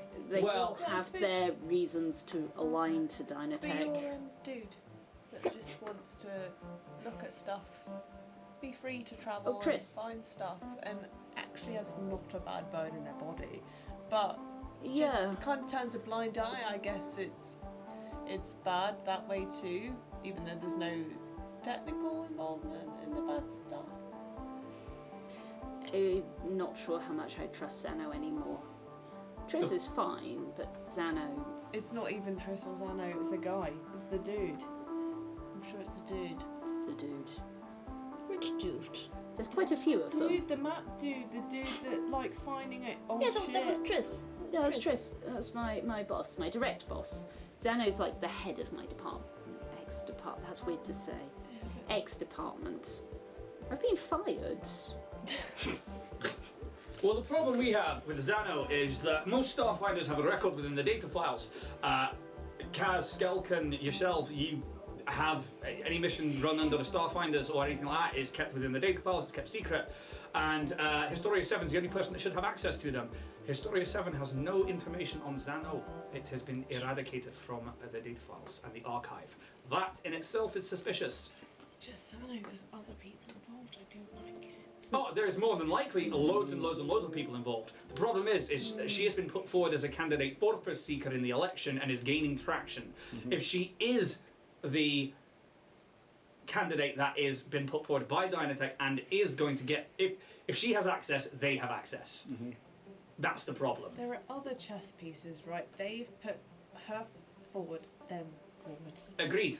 But And she is a we hub. don't know the other players. We don't, which No. is why we're trying to find so we're out like now. blindly trying to block without showing our move. Yes. Correct. Yeah. But this I is mean, exactly what we're doing here. it's easier to at least do the one that we know than the ones that we don't know. Go for the one that's on show. The rest So, will reveal the themselves. ideal situation is for us to get footage / Yeah. evidence without showing that it has come from us.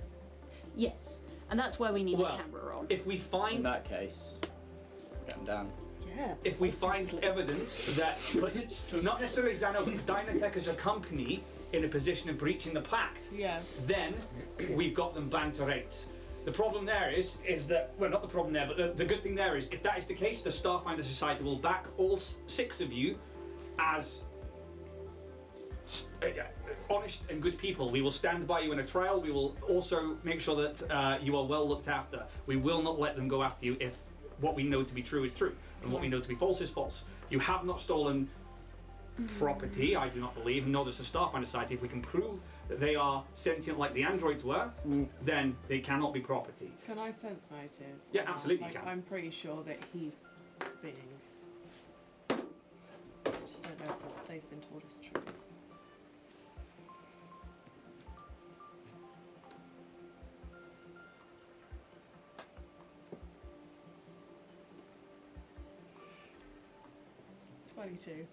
Yeah, just gonna bring up his character sheet so I can see what I've rolled.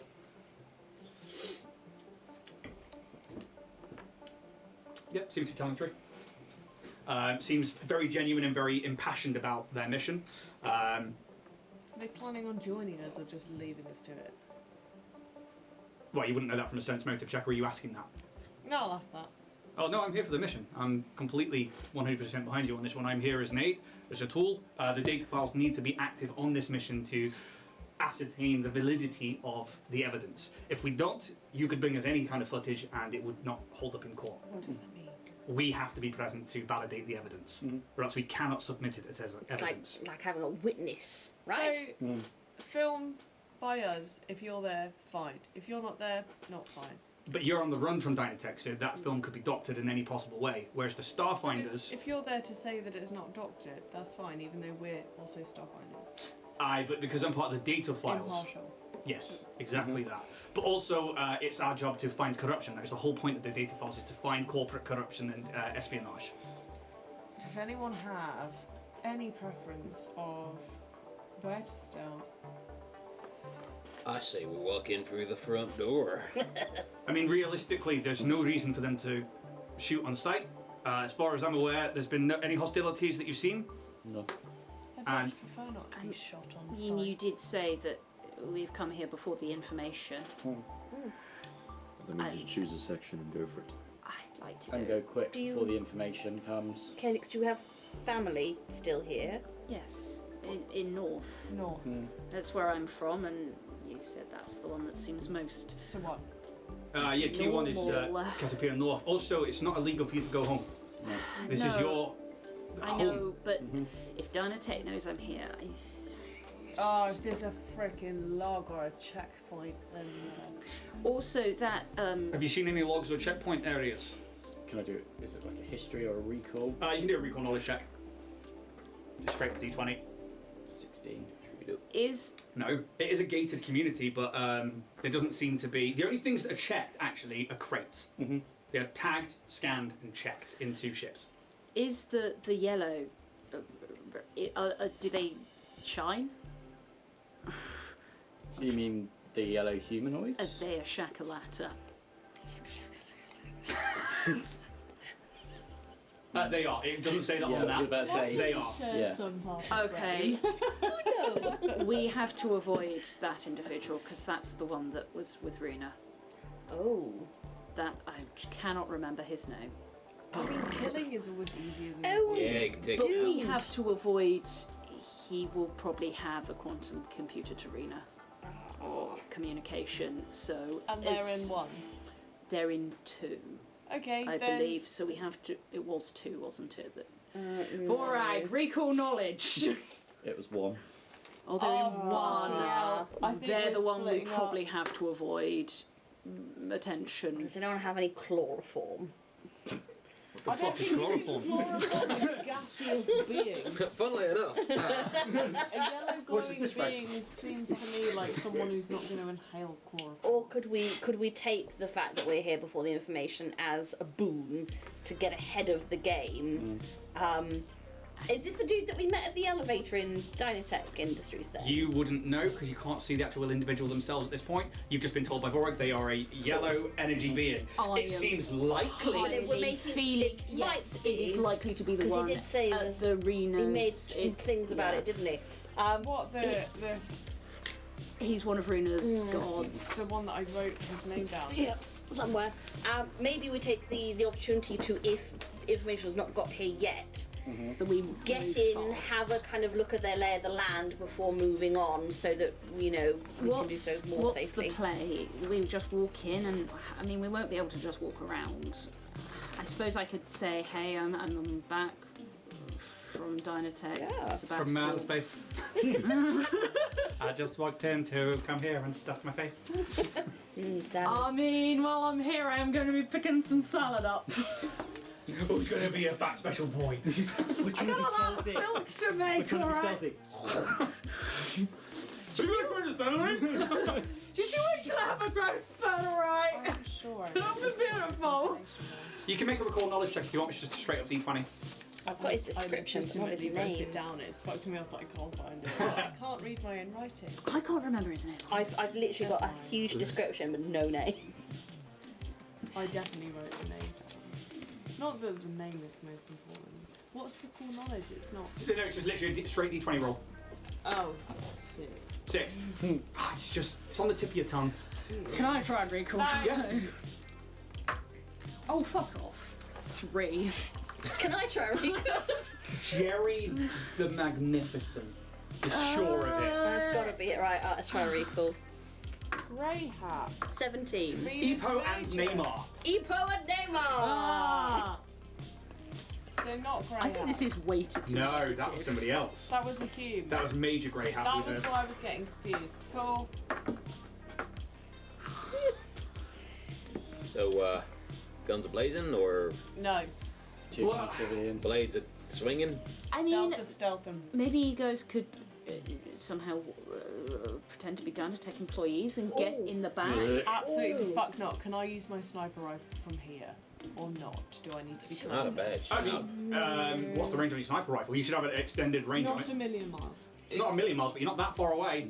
Sniper would- rifles go a long way. Again, I would I argue we're not trying to cause an intergalactic war here. Yeah, we want evidence in and out. We're not- Ideally, no Can violence I- and nothing And to. I absolutely How long is it till do nighttime? not want to just keep Or is there a lying. nighttime? I hate 2 seconds left. being in a position where I have to just keep lying. We can't also shoot our way through everything. We don't need to mention I'm that we're not being there at all. to shoot, just to shoot. I'm being there to shoot if there's trouble.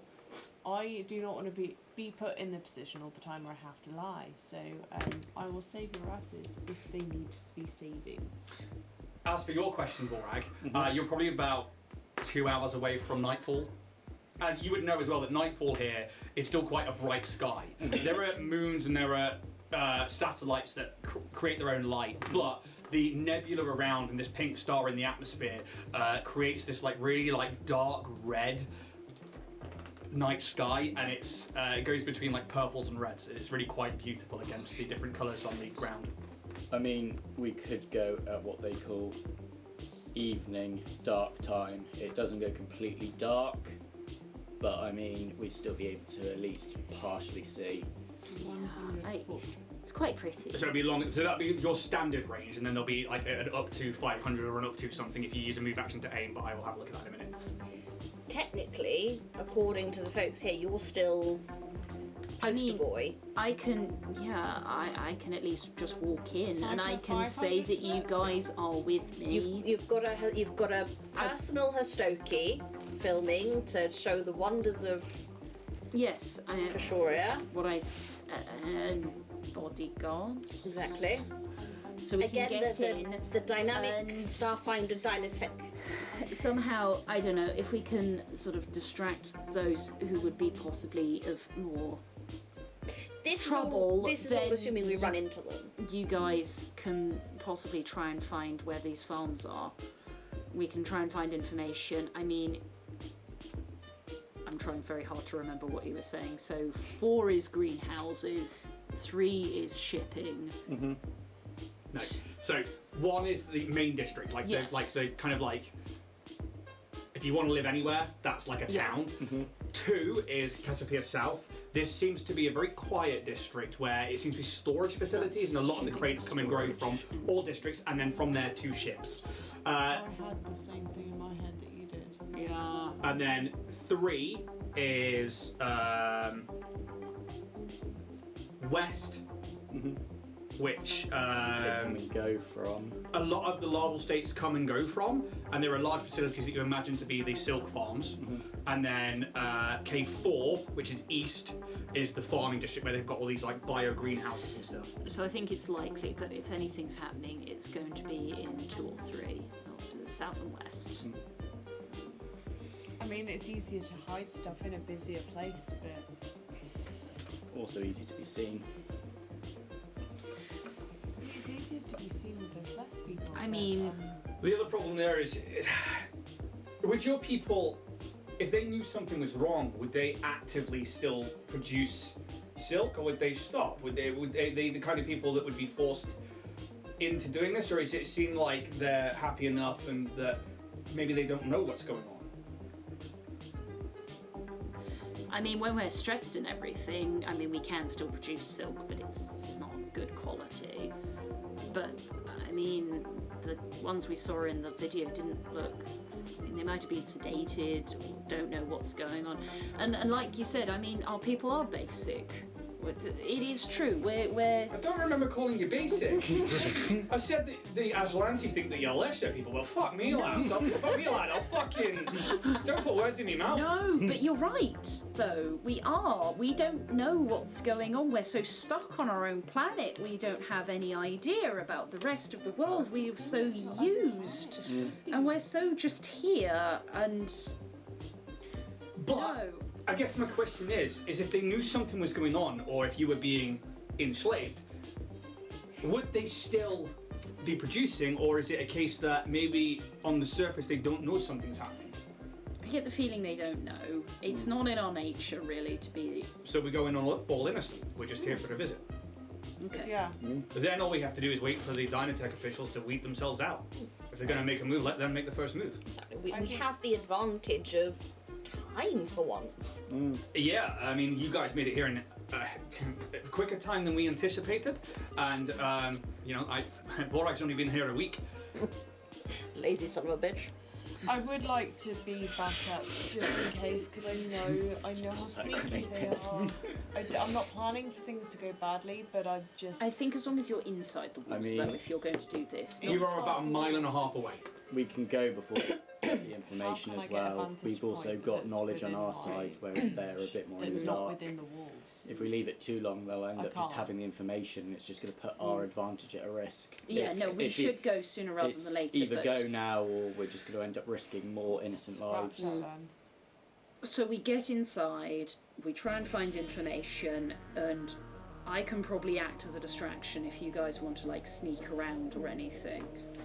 If we use you as a distraction as being a poster boy for Dynatech, Exactly. everyone's going to be more busy focusing on you than what anyone else is doing. That's my point. So I can act, I can be a distraction, and you guys can I can try and find information, but it would be best if you guys can. What do we think the likelihood is of a Dynatech employee actually recognising Calyx out of all of... You saying all Well- Dexmar look the same? I mean, we probably do. I'm saying that they'd probably be a little bit racist if they don't respect you as a race. To be fair, I think if who we think is here, we've met them face to face, so would know. There might be Dynatech. Probably there would be at least a recognition. I think of it's that guy. But also you'd be recognised. Not me. I don't think so. I think little Hastoki. I've got the benefit of property. You don't think that they'd question Hastoki not knowing? Not if I'm affiliated If- as PA. He You're can not come with me affiliated. if I with I Caleb. use They him don't in know the way that Hastoki is supposed to be used. I will apologise in advance, but I'm gonna it what I'm does gonna do, mean- Kelix. I'm gonna write down for you my actual number so that you can address me by that. Okay. So I have here. Yes, but I mean that's what they'll expect. But that's the point. Hastoki are the new line. The Hastoki are the new product they will want to be shipping it My off. brain just does not work the same as yours. I'm going to have to trust you because I don't believe you. I think at this point, trust is what we have, and I know I've broken that trust by running off. Oh, you ain't done But- shit to me. Yeah, but at least you left us But- a toilet because honestly I couldn't do what you did. But We I had think one at on the this home time we've anyway. got to put the trust in each other, and we've got to protect these people, not just for them, not just for Calyx, but we've got to get this recorded. We have, but also. And if we can can break be down the better. tech, we may be able to help TJ escape as well, and the Hastoki. Well, I'm planting seeds in that direction to get my my brothers to rise up, but you know, I've got to get some better signal. I've got loads of posters and drafts that are ready to go out. Hey, Kaz. Yeah, what's up? Why are you so quiet? Well, you guys are all planning it out. I'm just keeping an eye out, to be honest. Nah. Give me a perception check. He's keeping an eye out with his eyes closed. The wrong direction. That. Keeping an eye out on Borag's arse. It's like 14. This is a Vesk sounds. As night and dusk is beginning to settle and it's getting dark around, you do hear that there are more like in the distances. I hate You hear that. different That's like fucking good. you hear like different. I don't have one, so I don't think I can do it. But now I'm determined to find something. I wonder if there's a way. Out somewhere Nice. in the tree line, somewhere maybe like a mile away, and then you just hear like. For you, Vorag, you've been here a week in the same position, camouflaged and waiting, and the beasts at night, especially as you now see the bioluminescence of trees beginning to glow. Very much like, you know, in Avatar when, like, as soon as you touch it, it's like, but the whole forests that you see in the distance, the fields themselves even begin to, like, little fireflies start to rise. And you see, like, twinkling of different colours in tree lines that you're not sure if it's fireflies, if it's another plant, if it's an animal, but this planet comes to life. I mean, you saw beasts in the daytime running across the fields, like, you know, six-legged, tall-necked things with antlers and 20 eyes, and these crazy, like, wild animals that were all, like, running in packs from the ship. But nighttime comes, and with it come the apex predators. We should probably move towards Cassiopeia anyway. I mean, at least it's got walls. If we're going to move, we need to do it now. Or we go back to the ship and stay there until daytime. But No, don't. things are getting rowdy out there. I would possibly advise that we leave the ship where it is, as if we need an escape, that's our escape, rather than land on it in there. And he points off over the cliff, like a mile and a half way to Cassiopeia, and he's like, if we land it there and they do have information on you, then I just mean using it as cover. oh, for sure. Because we can't stay right on this cliff. I think we should go down to Cassiopeia. That's fine. I'm fine with that. Let's load up and roll out. Yeah, and Oh, between I love that. Load up and roll out. God damn. it's, been flying a long way from home, ain't you, fella? And with that, you and I think you could make some money on a photo shoot. Wrenn I can would've got attach your plans. ascension cables to the cliff and just begin to lock Like onto them and this just like fancy. basically abseil down, leaving the cables there, where the rest of you can follow down with ease, where you get to the bottom of this plateau and then can essentially walk across these pink and orange fields of grass and wild flowers. That there are moths and butterflies and insects of so many different things that just this is what you remember, this particular area. The temperature is that of a cool night sky in spring, and although it's definitely during the day a bit warmer, maybe in like the 40 degree mark to 30 degree mark, like somewhere in there it's like could be uncomfortable, but you're probably all right with it. Whereas nighttime it drops to like 15 to 20, and it's a discernible drop.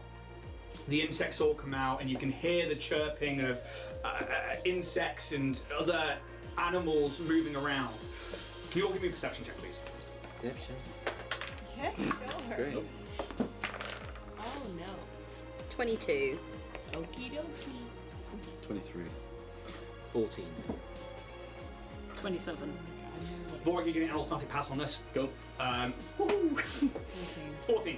Cool. You all pretty much succeed at a check to notice that there is a river that intersects Cassiopeia North and Cassiopeia East. So that's 1 and 4. This river, you've seen it from a distance, is marked for miles with these like silk bunting flags that drape into the water that create, as they erode away, this silken like river that glows at night time with this beautiful silver effervescence. It almost looks like a magical ethereal river at night time, and you move your way towards it and it's just stunning. Oh, get lost. As a fly goes in front of Skelpie's face. Is it moth? I hate moths. Uh-oh! You're on a planet full of them! Oh no! Mothman! And you begin making your way towards the 4 towns. The first thing, as you get to within probably 500 feet, is a light comes on from a watchtower, and it directly onto where you guys are, and it follows you. It's definitively seen you, and nothing said, nothing shouted. Keep walking like we're supposed to be here. Make sure I'm unarmed. Just sort of free. It follows you for like about 30 seconds, and then it starts scanning the horizon and just leaves you guys alone as you approach from what would be the southeast, I believe it is. And the walls themselves, easily like 30 to 50 foot, the towers, especially on top of those. And you can see there aren't many. There's probably like one person in each of these towers, and then every now and again somebody walks across one of the catwalks.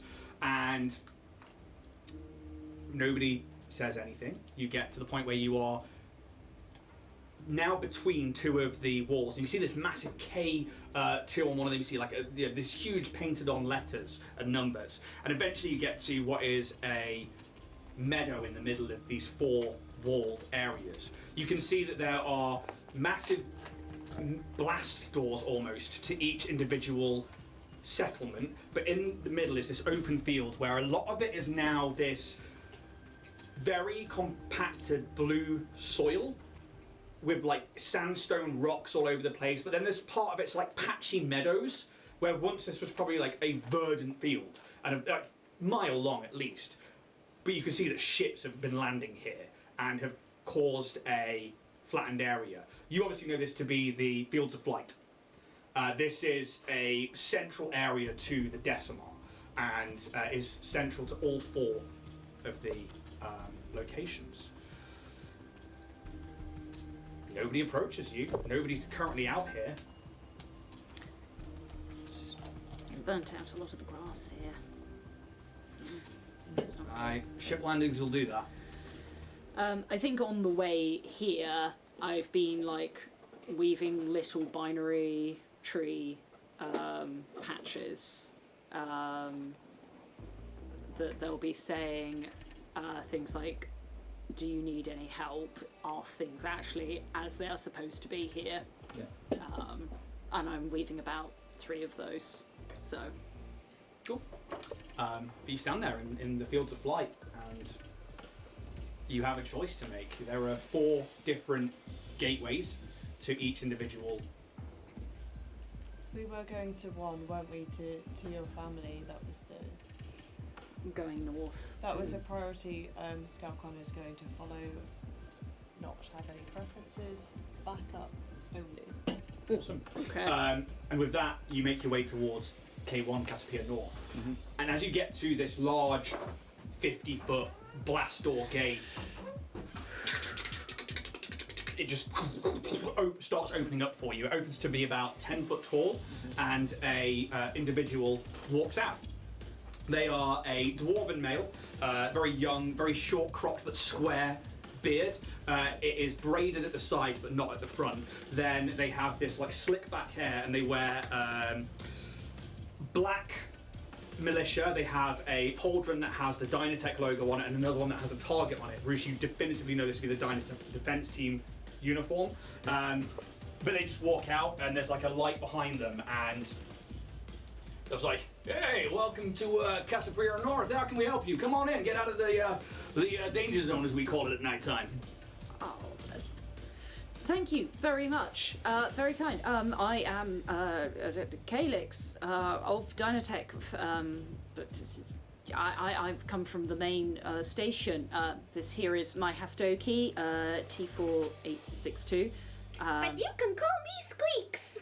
He's one of the new top of the line Hastoki. You may have heard from Dynatech. And these are my guards here to help. I'm returning home. Well, it's nice to have you here. Welcome back home. Let's get inside before anything turns up. I'm amazed you made it across the fields without being attacked by something. Yes. No. Very, very good. Thank you for your protection. My pleasure. Welcome home. Okay. And you guys can just stroll in through the I'm gate. gonna pull out my sword and I'm just gonna smack them. Can I do like a bluff check and be like, package secure behind gates, just to kind of reinforce the thing that we're moving? Absolutely. Give me a bluff check. You will get a bonus to this. 24. Oh! Yeah. I'll give them a second bonus, but yeah. You're like package secure, and the gate. When you go inside, what you see is Calyx, you know what this looks like, 'cause you've been here before. Where there were these like homes that were once natural and made out of the various Woods and muds Yeah. and grasses. exactly is now stack buildings of metal. They are quite literally habitation pods that have been stacked up on top of each other to create a makeshift shanty town of unnatural elements. There are Decimar walking around in many different silken attires, and some of them wear ones that have been dyed with local plant life, other ones have been left completely white or completely silver. There are some that are really small and look really young. There are other ones that are looking like they are maybe quite large, or like it's uncomfortable and ungainly in how they move.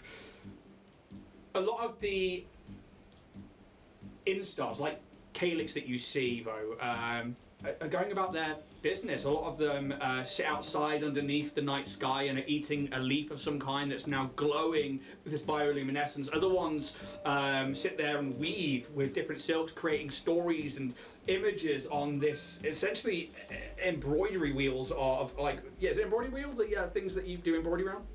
Hoops. But essentially that, with silks that they then dye with flowers, or they interweave different bits of like the local nature into them. There are a couple of imargos, which are these adult form Decimar that have these four wings that are beautiful, like a butterfly's wings. They have 4 arms, they're very thin and spindly, but they are essentially humanoid moths. They stand about 6 foot tall, and they flutter around and they go into houses, and maybe some clutch an egg of some kind, and then they go inside a habitation pod, and it's a weird sci-fi rusty metal town in the middle of a wild plantation area. No, the guy who lets you in just lets you in, and then goes back to like a little post, and then doesn't say anything. Well, welcome to Cassiopeia, guys. It's nice. That's great. It's lovely. How do you feel being home? This isn't. I don't know. Is it different from when you remember it? Yeah, the metal was. I mean, they built the walls really fast, and you see they built all the habitations fast as well. It's weird that it's all metal. But it's nice to see other Decimar, and it's nice to see all the silk and the salad. I don't know, I don't feel... It feels weird. Well, maybe if we find your family, you might feel a bit better. Do you know where to start looking? Pick a number, I do, but Calyx, I'm scared, in all honesty. But pick a number. between 1 and 40. 24. Perfect, carry on. Okay. It's normal to be scared, Calix. I mean, a lot's obviously changed since you've been gone, and you've got information that maybe others here don't, and that does change things. I know, but you would, wouldn't you? yeah. It's okay to be scared sometimes. Shut up! What do you know? As I just push TJ out the way, go in, and that's how sometimes we can find the bravery to get through and pull things together, because us being scared means that we care. It's funny that coming from you. Maybe Or that we don't shout lose at people. everything that's dear to you. Never fear anything again, because you got nothing to lose. Oh, Yeah. I don't like that. Sorry, I'll take it back. I relate. Okay. Should we go find your Go, family go, and maybe yeah. some salad? Well, as you guys are I'd like that actually now. turning around in this moment, Calix, you hear a voice. Calix! Calix! And you turn around and you see another Decimar Instar. Not unlike Calix, but they've got like purple mottle bits on their face, and they've got like one black of these like axolotl style frills on their head. And you see Garou, who is one of your 40 siblings. Look, guys, this is my older brother. Calix! And they Oh, well, yeah. I'll come squiggling over. and they just embrace you and they're like, Yeah. oh, it's amazing to see you. What are you doing back? Oh, it's so cool. Oh, you'll have, Mum's gonna be so happy. I know. I needed to come back. I wanted to say hi to everyone. I've got so many stories. And sorry, these are my friends. Bodyguard friends. They are my friends. And yeah, I've got so many things to say and so many things to talk about. And I'd love to come and see everyone. Oh, yeah. Come on. Friends of Calix and friends of ours. And they turn around and they're like holding your hand. And I am just, like, happily holding their hand back. And they're wearing it's like a silk vest that hangs down and then trails out over the back of this back end that the Decimar Instars have. And they wear these tiny little silken socks as well. And they are just Eyeing those up. elated. Only socks and a vest. They are elated to see you, and they will lead you throughout Cassiopeia North, and it is quite some way. I mean, this whole settlement can hold about 3,000 people, and you are led to a large stack of habitation pods that is just covered in silken art. There is pictures of mountains, trees, forests, rivers. There are little triangle prayers that have been left, and some of them have images of a Decimar face with different colorings, one of them being Calix. And there are about 39 other Decimar silkworms here that are crawling out of the windows and up the walls and out of the doors. And they're like, Calix!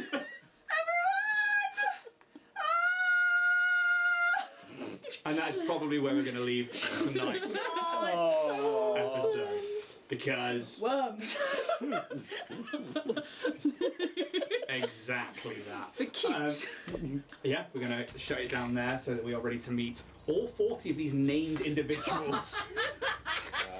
Get ready to remember names. Woo! Oh no, I've got them. And they're all numbered, which is why we did that. I see. As you guys make it to Koshoria. See who did meet first. Yep, exactly that, and it was Garou. Hopefully, we'll see where this all goes next week and find out why it's so easy to get in here and why nothing's wrong. Everything's fine. Nothing is wrong. As for anybody watching here on Twitch, thank you so much. It's great to have James back. Welcome back. Anybody who maybe is tuning in at later episodes, go back to the start. See how Vorag left. See how angry he got. See and why TJ is being assaulted. yeah, find out why TJ Stucky never forgets. twice scorned. Guys, thank you so much. Never overhaul. We love you. Thank you for sticking around, and hopefully we'll see you next week. Until then, take it easy. May this dice god be ever in your favour. See you later. Bye.